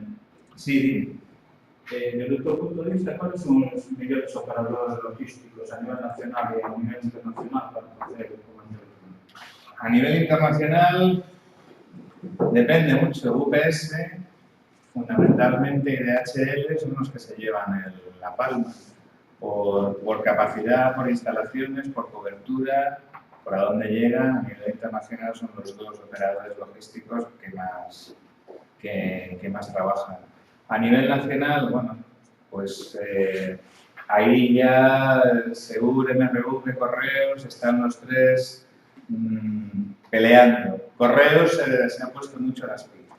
Es decir, Correos había quedado muy rezagado en ese aspecto y en los últimos 6 meses Correos se ha puesto mucho las pilas, sacando tarifas especiales y sacando servicios especiales para e-commerce, pensados para e-commerce, ¿vale? Ahora, de estos productos es importante tener código de barras. Según tienen código de barras para vender por e-commerce, ¿no? Es decir, el código de barras no simplemente es un código para facilitar su lectura en el escáner de la caja registradora. Aquí no hay caja. ¿Vale? Y para tener marketplace tampoco necesito. eBay va a ser obligatorio a partir de Puede ser que luego ellos te lo pidan. Es decir, tú hoy en día no puedes comercializar un producto en ningún sitio sin una etiqueta de código de barras porque te lo van a pedir. Pero ya digo que no hay ninguna ley que obligue a que tengan código de barras. Eso es una exigencia de los operadores del mercado, es una exigencia del vendedor de la tienda, no es una exigencia legal. Es decir, los productos alimentarios tienen que tener un registro sanitario y otros productos tienen que tener un marcaje C o lo que sea, pero el código de barras es una exigencia del vendedor para su comodidad por el rollo de inventariar, de usar una pistola y tal, pero para nada más. Bueno, tenemos que dejarlo aquí. Muchísimas gracias. Como digo, os invito a entrar en la página cuando queráis. Y nada, nos vemos por las redes, nos vemos en persona, nos vemos en todas partes. ¿De acuerdo? Venga, gracias.